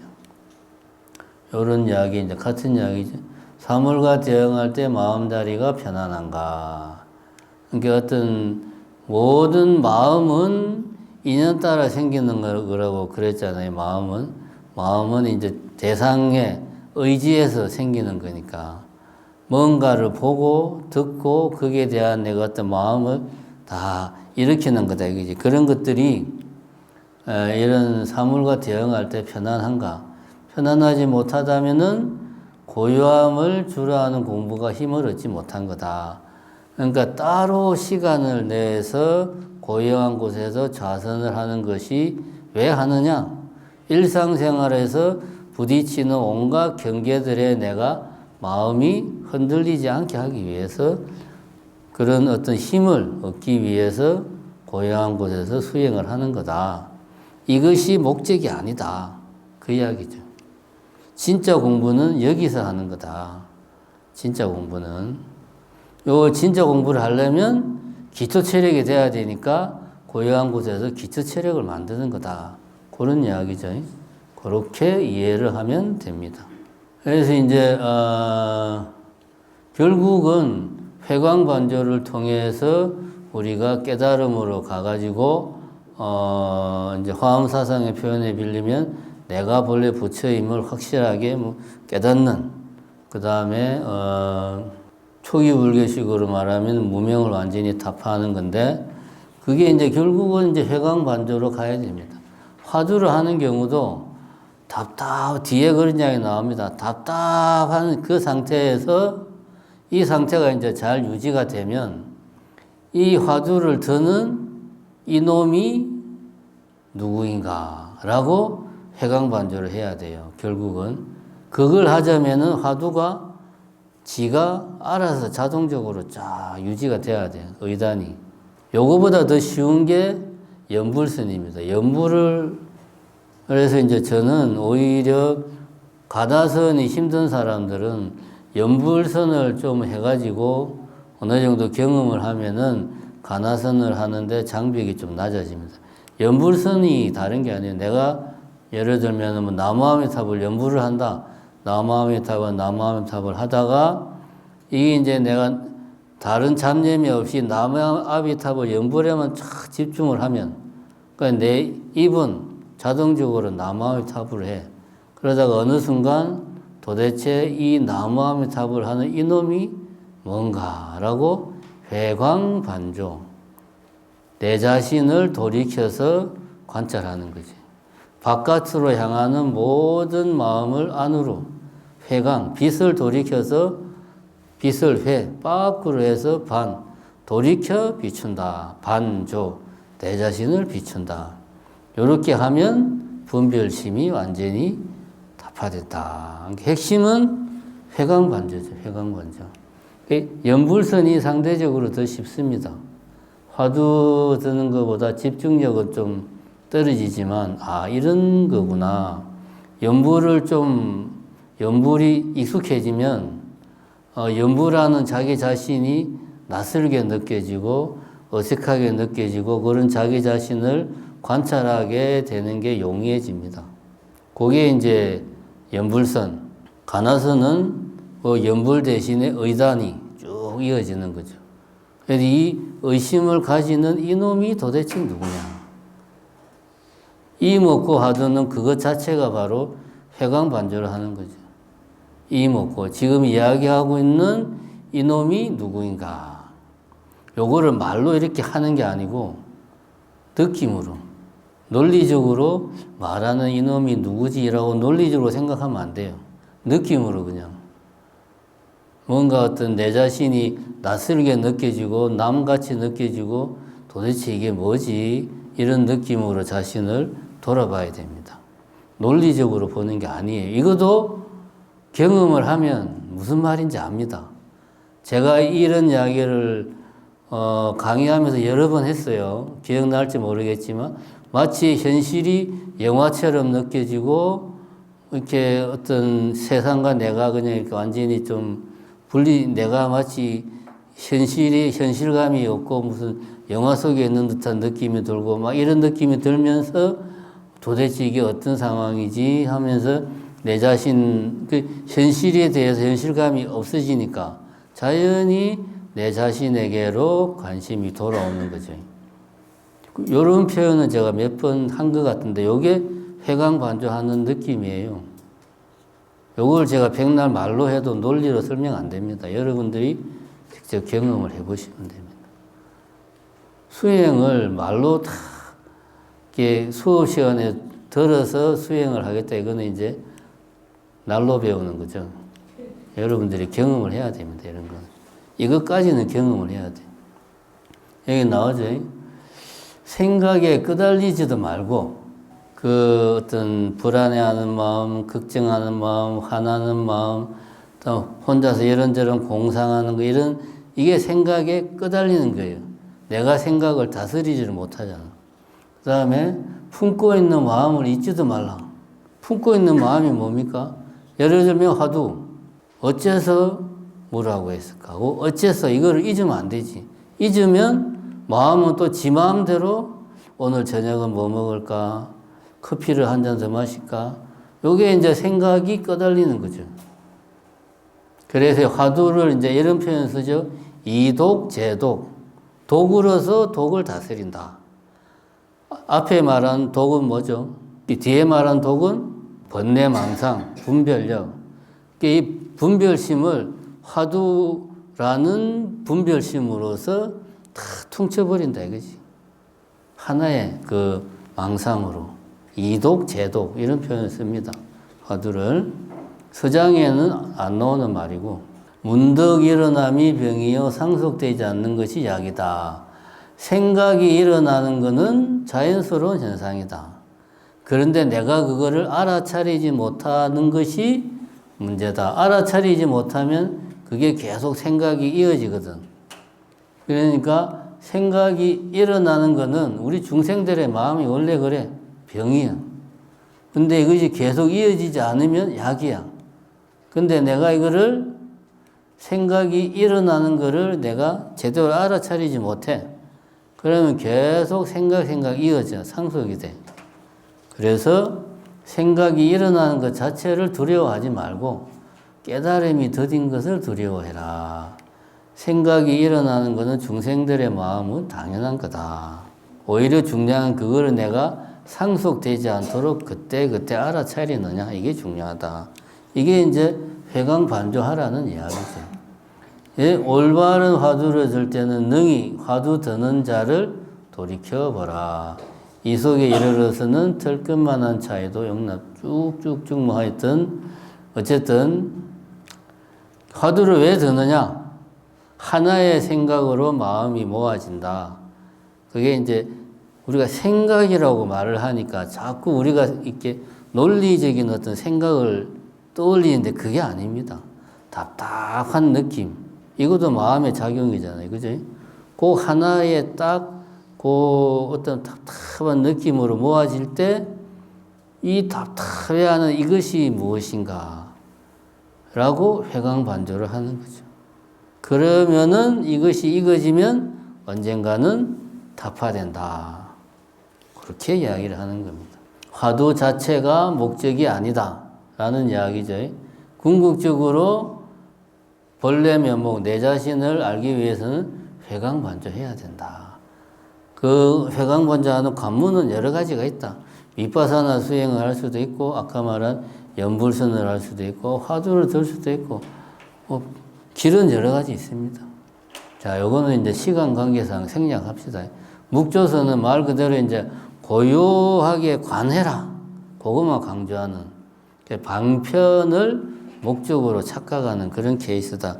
뭐 이거 어차피 내일 제가 PDF 파일을 올려드릴 테니까 그거 보시고 묵조선은 이런 문제가 있구나 보시면 됩니다.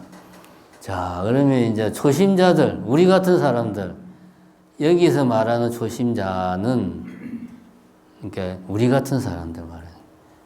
좀 공부가 어느 정도 돼가지고 뭐 혹시 여러분들 들은 적 있는지 모르겠지만 내가 공부가 되는지 어떻게 아냐 뭐 동정이려 뭐 오매이려 깨어 있을 때나 뭐 잠자고 몽정이려 잠자고 있을 때나 꿈속에서나 뭐 여여한가 어쩌 이런 말 막 나오거든요. 그 정도가 된 사람이 여기서 말하는 구심자고 초심자는 화두를 공부를 전혀 아는 사람이 아니고 화두 참선을 하는데 의단이 안 생겨. 나는 어떻게 맨 땅에 헤딩을 열심히 하고 있는데 어째서 해도 어째서 의심이 안 생겨. 이런 사람들 열심히는 하는데 도통 재미가 없는 거야 지금. 이런 사람들이죠. 자, 이런 사람들은 일련의 과정은 오로지 당사자의 맨 마지막 마루 일념, 요거 여러분들이 꼭 명심해야 될 말이에요. 이 진실한가에 달려있다. 맨 나중에 그러다고 느낀 한 생각으로 올바름을 삼아야지 늦고 빠름은 묻지 마라. 이 말은 그 말입니다. 내가 이제 나이를 다 먹어서 젊었을 때 그때 내가 수행을 했으면 지금보다 더 열심히 했을 건데 지난 세월이 너무나 안타깝구나. 이제는 나이를 먹어서 열심히 하고 싶어도 못하겠네. 이런 생각. 그 다음에 내가 이제 앞으로 남은 시간이 얼마 안 되는데 지금부터라도 이 얼마 안 남은 시간 동안에 내가 뭔가를 깨치려면 공부를 얼마나 열심히 해야 되지? 화두로 될까? 차라리 내가 뭡니까? 공을 들이는 게 낫지 않을까? 뭐 이제 보시를 많이 하는 게 낫지 않을까? 뭐 보시 바라미를 뭐 봉사를 많이 하는 게 낫지 않을까? 이런 생각. 이게 이제 지나간 생각, 앞으로 생각은 하지 말고 지금 이 순간 맨 마지막 생각이 뭡니까? 생각 중에 맨 마지막 생각이 뭐예요? 지금 하고 있는 생각이잖아요. 그죠? 지금 이 순간의 생각이 중요하다. 과거에 공부를 했고 안 했고 과거에 내가 생활이 청정했고 청정하지 못했고 이게 중요한 게 아니고 지금 내가 무슨 생각을 하고 있는가 이게 중요하다. 그래서 지금 내가 수행을 열심히 해야 되겠다. 지금까지 내가 잘못 살아왔구나. 지금 이 순간부터는 열심히 수행해야지. 그게 요 말이잖아요. 맨 나중에 그러다고 느낀 한 생각으로 올바름을 삼아야 된다. 그 말입니다. 지금 이 순간, 그러니까 뭐 우리 흔히 속된 말로 늦었다고 생각할 때가 가장 빠르다. 뭐 그런 말입니다. 꼭 그건 아닌데 그거보다는 좀 더 깊은 의미가 있지만 초심에서 물러나지 않고 번뇌에 반연하는 자기 심식은 육식을 말하는 겁니다. 심식은 요 식자를 쓰는 거는 주로 이제 다 그런 마음의 작용을 말하잖아요. 심식을 잡아 돌이켜 반야위에 두면 이 부분이 이제 중요합니다. 이번 생에는 철저히 깨닫지 못한다 해도 임종할 때 절대로 악도에 떨어지지 않을 것이다. 그러니까 내가 이제 나이가 많아서 지금부터 공부하면은 과연 내가 얼마나 내가 수행이 진척이 있을까 이런 생각하지 마라 이거지. 지금부터라도 열심히 하면 이번 생에는 뭐 어떤 결판을 못 내더라도 죽을 때 악도에 떨어지지는 않을 것이다. 이런 믿음을 가지고 수행을 하라 이거지. 그래도 죽을 때는 잘 죽을 수 있을 거다. 깨닫지는 못해도 이런 믿음 가지고 수행을 하시오. 초심자들은 그런 이야기입니다. 다음에 여기 이제 구심자들. 이 공부가 된 사람은 어떤 사람들이냐, 이런 사람을 말하는 겁니다. 밖으로 구하는 마음을 쉬고, 분별심을 말하는 거죠. 밖으로 뭘 막 욕망을 내고 그런 차원을 말하는 게 아닙니다. 분별심. 아, 여기 컵이 있구나, 노트북이 있구나, 이 컵이 참 좋은 거네, 노트북이 좀 너무 낡아서 맛이 갔네, 이런 분별심을 말하는 거예요. 이게 이제 밖으로 내 마음이 회광반조하지 않고, 반조, 내 자신에게로 되돌아가지 않고 밖으로 나가는, 우리 평상시의 마음이죠, 이게. 평상시의 마음은 항상 밖으로 향해 있습니다. 밖으로 구하는 마음을 쉬고, 언어를 통한 길을 끊어버리고, 말로, 논리로 설명하려고 하는 것을 끊어버리고, 마음의 사량 분별을 소멸하고, 같은 이야기죠. 옛 조사들의 다양한 방편 속에 있는 조사들의 수법을 엿보아 그들이 쓴 방편의 문자에 구애받지 않는다. 조사의록을 보고 조사의록에서 하고자 하는 이야기가 눈에 들어온다 이거지. 어느 정도 공부가 되면. 우리 같은 사람들은 조사의록을 보면 무슨 귀신 신하라 까먹는 소리를 하고 있나 이런 생각을 하지만, 공부가 된 사람들은 보면 아, 이게 무슨 이야기구나 하는 것들이 눈에 들어온다는 말이죠. 이런 경우에 아까 말했죠. 부처 지을 줄 알아야지 부처가 말을 알지 못할까 걱정하지 마라. 그러니까 내가 깨달음을 얻어서 부처가 되겠다는 게 중요하지, 작불, 지을 작자, 부처가 되는 게 중요. 깨달음을 완전하게 성취하는 게 중요하지, 내가 깨달은 다음에 나의 깨달은 바를 어떻게 사람들에게 잘 내가 알릴까, 이런 걱정하지 마라. 그 말입니다, 이게. 사대부들은 공부가 좀 돼도 이런 걱정을 하더라고, 보니까. 내가의 이 공부를 어떻게 하면 이렇게 잘 설명을 할 수 있나, 이런 고민하지 마라 이거지. 오직 공부를 할 뿐 남에게 물을 필요 없다. 뭐 하여튼 깨달은 사람이라고 봐야 되겠죠. 자기를 먼저 충족한 뒤에 이를 미루어 깃털과 사물에 대응하기 때문에 밝은 거울이나 밝은 구슬과 같아 오랑캐가 오면 오랑캐가 나타나고 한인이 오면 한인이 나타나 뜻에 집착하지 않는다. 먼저 공부가 된 사람은 먼저 자기 자신이 완전하게 어떤 자기 안의 무명을 완전히 다 타파를 한다든지 분별심을 완전히 깨트린다든지 이런 것들이 먼저 충족이 되어야, 그러면은 자연스럽게 사람이 거울처럼 마음이 청정해져 가지고, 마음이 청정해지니까 거울처럼 되죠. 그래서 오랑캐가 오면 오랑캐가 나타나고 한인이 오면, 여기서 말하는 한인은 한국 사람이 아니고 한족을 말하는 겁니다. 있는 그대로 비춘다 이거지, 마음이. 먼저 네 자신이 확실하게 깨달음을 정득하는 게 중요하지, 어떻게 이거를 내가 설명할까, 어떻게 나의 깨달음이 지금 제대로 된 겁니까? 라고 자꾸 내한테 물어보지 마라. 대스님이 이제 편지에다가 왜 자꾸 내 공부가 얼마큼 됐냐고 자꾸 물어보냐. 열심히 공부만 해라. 그러면은 알아서 네 마음이 맑아진다. 그런 이야기죠.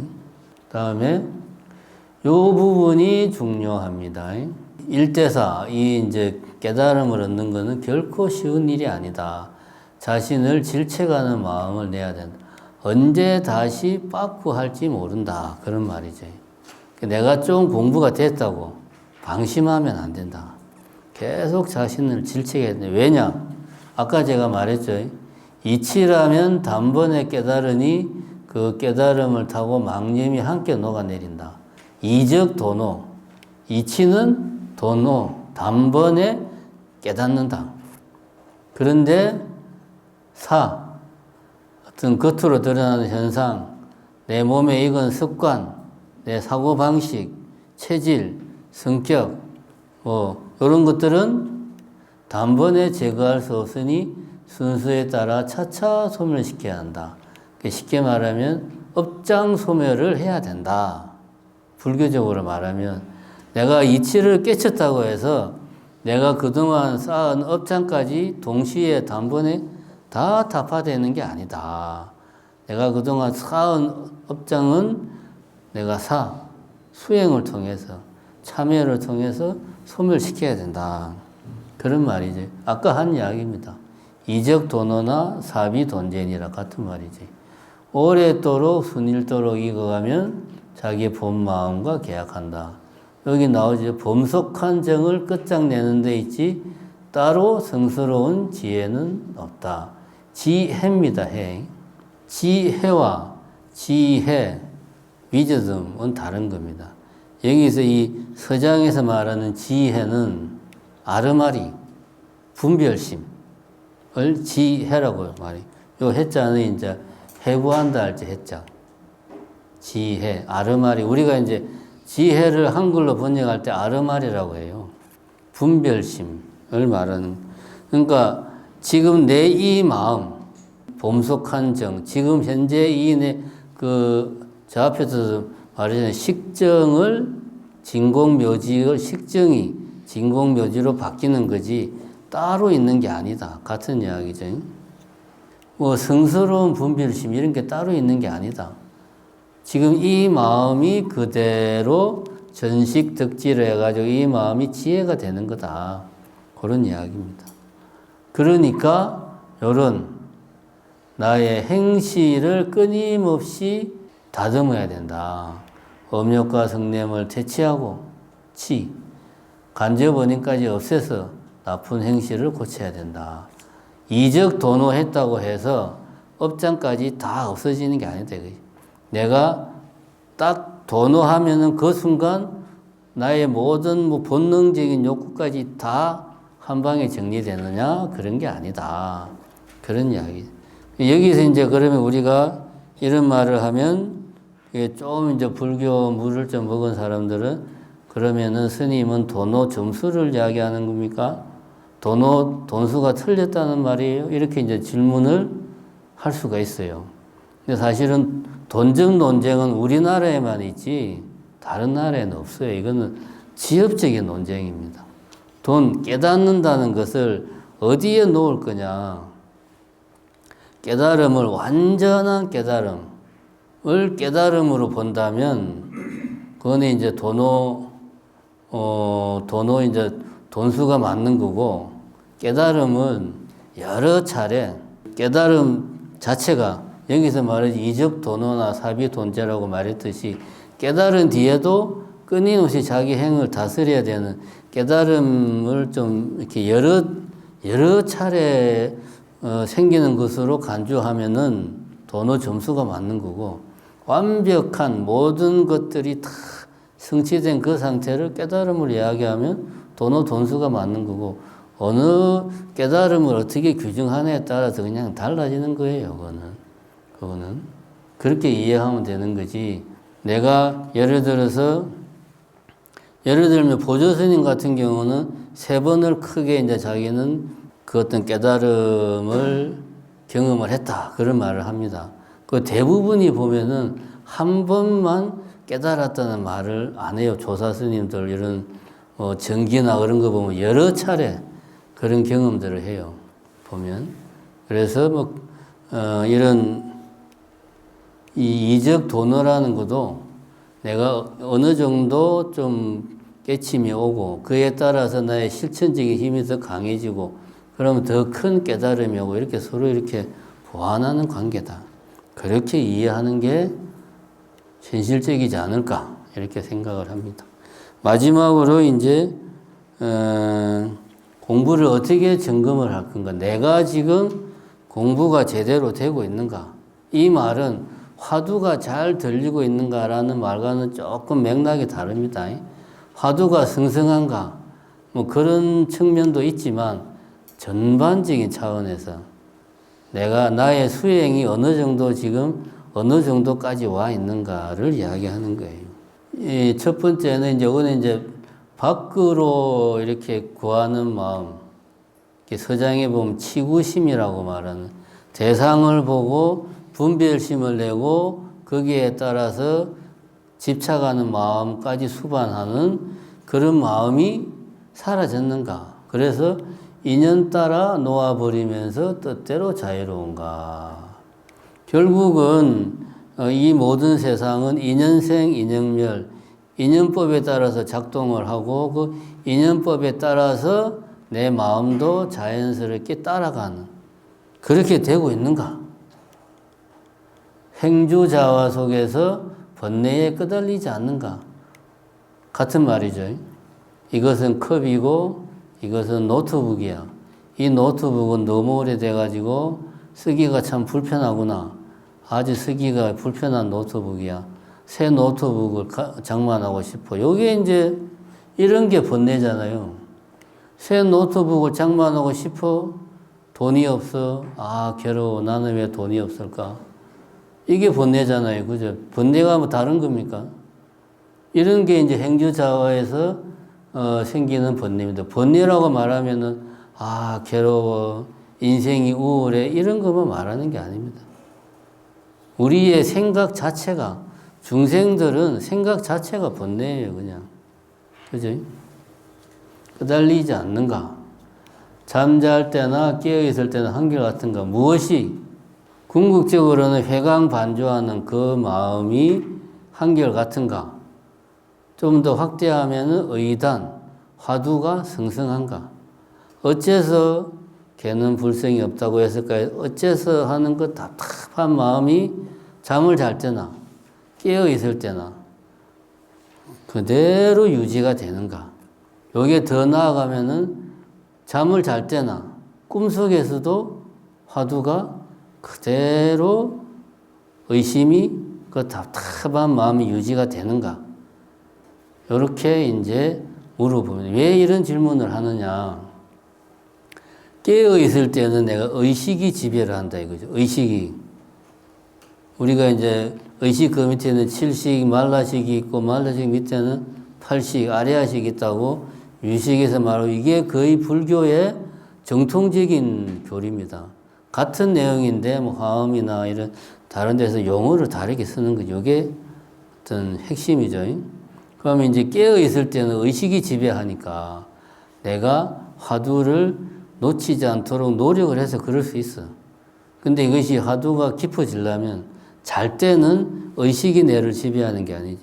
무의식, 칠식이나 팔식이 뇌를 지배하니까 무의식 차원에서도 그 화두가 계속 이어지는가, 그만큼 의심이 강한가 하는 것을 이야기하는 겁니다.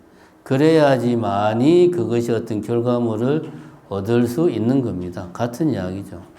복잡한 일을 하면서도 상응하는가, 화두를 놓치지 않고 복잡한 일을 하면서도 화두가 그대로 이어지는가, 비슷한 이야기입니다. 한결같은가, 분별하지 않는가, 이와사가 회통하는가, 마음과 대상이 여야한가, 이런 식으로 공부를 점검을 한다. 한마디로 말하면 분별심이 사라졌는가, 그리고 화두 내지는 회광반조하는 그 마음이 지속적으로 이어지고 있는가 하는 것이 의식적인 차원이 아니고 칠식, 팔식 차원에서까지 그런 것들이 진행되고 있는가, 이렇게 점검을 해볼 수가 있다. 가나선에서 제일 중요한 것은 화두를 드는 방법, 자기만의 방법을 빨리 캐치를 하는 거예요. 뭐 이렇게 답답한 마음을 유지를 해야 된다 라는 말을 듣는다고 해서 나도 답답한 마음 유지가 되느냐? 절대 그러지 않거든요. 아, 화두를 들면 저렇게 되는가 보다. 근데 왜 나는 안 되지? 요 상태에서 나만의 화두에 들어가는 나만의 노하우를 빨리 찾는 게 제일 중요합니다. 이게 사람마다 달라요. 어떤 사람은 한두 달 만에 그런 걸 찾아서 바로 어떤 어째서라고 하는데 그 답답한 어째서 거기에 딱 들어가는 사람도 있는가 하면 1년, 2년이 지나야 겨우 좀 생기는 사람도 있고 몇 년을 해도 안 돼가지고 나는 연불 할래. 뭐 이런 사람도 있고 다양합니다. 그래서 가나서는 방법은 쉬운데 그게 제대로 딱 먹히기까지는 쉽지가 않아요. 근데 뭐 예를 들면 뭐 비파사나 수행 같은 경우는 단계가 이제 저는 안 해봤습니다만은 실제로 남방 가면 그게 이제 단계가 쫙 있대요. 그래서 내가 지금 어느 단계인지를 스승이 이제 계속 지도를 해서 지금 어떤 단계다 이런 거 확인을 시켜준대요. 요거는 이제 그 단계가 있으니까 빨리빨리 돼요. 좀 시간은 걸리지만은 어느 단계까지는 뭔가 공부하는 맛이 있죠. 요런 이제 차이가 있다. 그런 걸 좀 알고, 어떤 게 자기한테 맞는지는 뭐 이것저것 다 두루두루 해보고 자기한테 맞는 수행 방식을 찾으면 됩니다.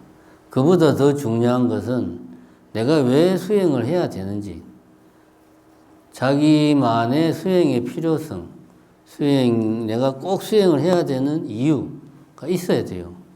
이유가 없으면 불교가 이런 거고 이렇게 하면 깨달음을 얻는다고 하니 나도 해봐야지 이렇게 해가지고는 죽었다 깨나도 뭐 가나선 뭐 의단 이런 거 안 생깁니다.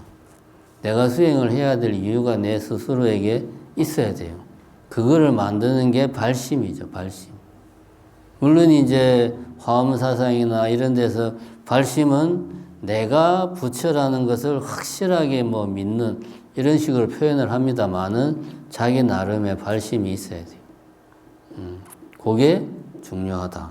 그 다음에 이제 우리나라 불교 같은 경우에 사실은 대스님의 가나선보다 그 뒤에 뭐 고봉 스님이나 이런 스님들이 좀 약간은 좀 되든 안 되든 무조건 밀어붙이는 좀 이런 식의 가나선의 전통이 좀 강하다고 볼 수가 있어요. 그래서 무조건 앉아서 될 때까지 앉아서 그냥 용맹정진을 해야 되는 뭐 그런 경향이 좀 있습니다. 대스님은 그런 이야기를 별로 안 했어요. 제가 오늘 계속 이야기했지만 일상생활에서 모든 번뇌를 화두 위에 올려놓고 뭐 화두를 해라 이렇게 말하잖아요. 일상생활을 하면서 화두를 드는 것을 강조한 양반이고, 한국 현대사에서 불교 전통은 좀 무조건 앉아서 될 때까지 좋아. 좀 이런 경향이 좀 있다. 그래서 대스님, 가나선의 교과서라고 하는 대스님의 그 가나선 내용을 우리는 좀 제대로 알 필요가 있다. 그런 이야기를 하고 싶습니다. 다음 주는 이제 밀교를 하는데요. 왜 밀교를 하느냐? 우리나라 불교는 밀교를 표방하지 않아요. 그런데 밀교적인 요소가 일상 불교 의식 속에 엄청나게 많이 들어가 있어요. 그래서 밀교를 겉핥기식으로라도 좀 알아야 될 필요가 있습니다. 저도 밀교를 잘 모르고 이번 기회에 좀 우리가 좀 피상적으로나마 밀교를 좀 알아놓으면 우리가 일상적으로 접하는 우리 주변의 불교에 얼마나 많은 밀교의 흔적이 있는지를 알게 되고 왜 이런 걸 하는지도 모르고 했던 것들이 사실은 밀교에서 유래한 것들이 많다.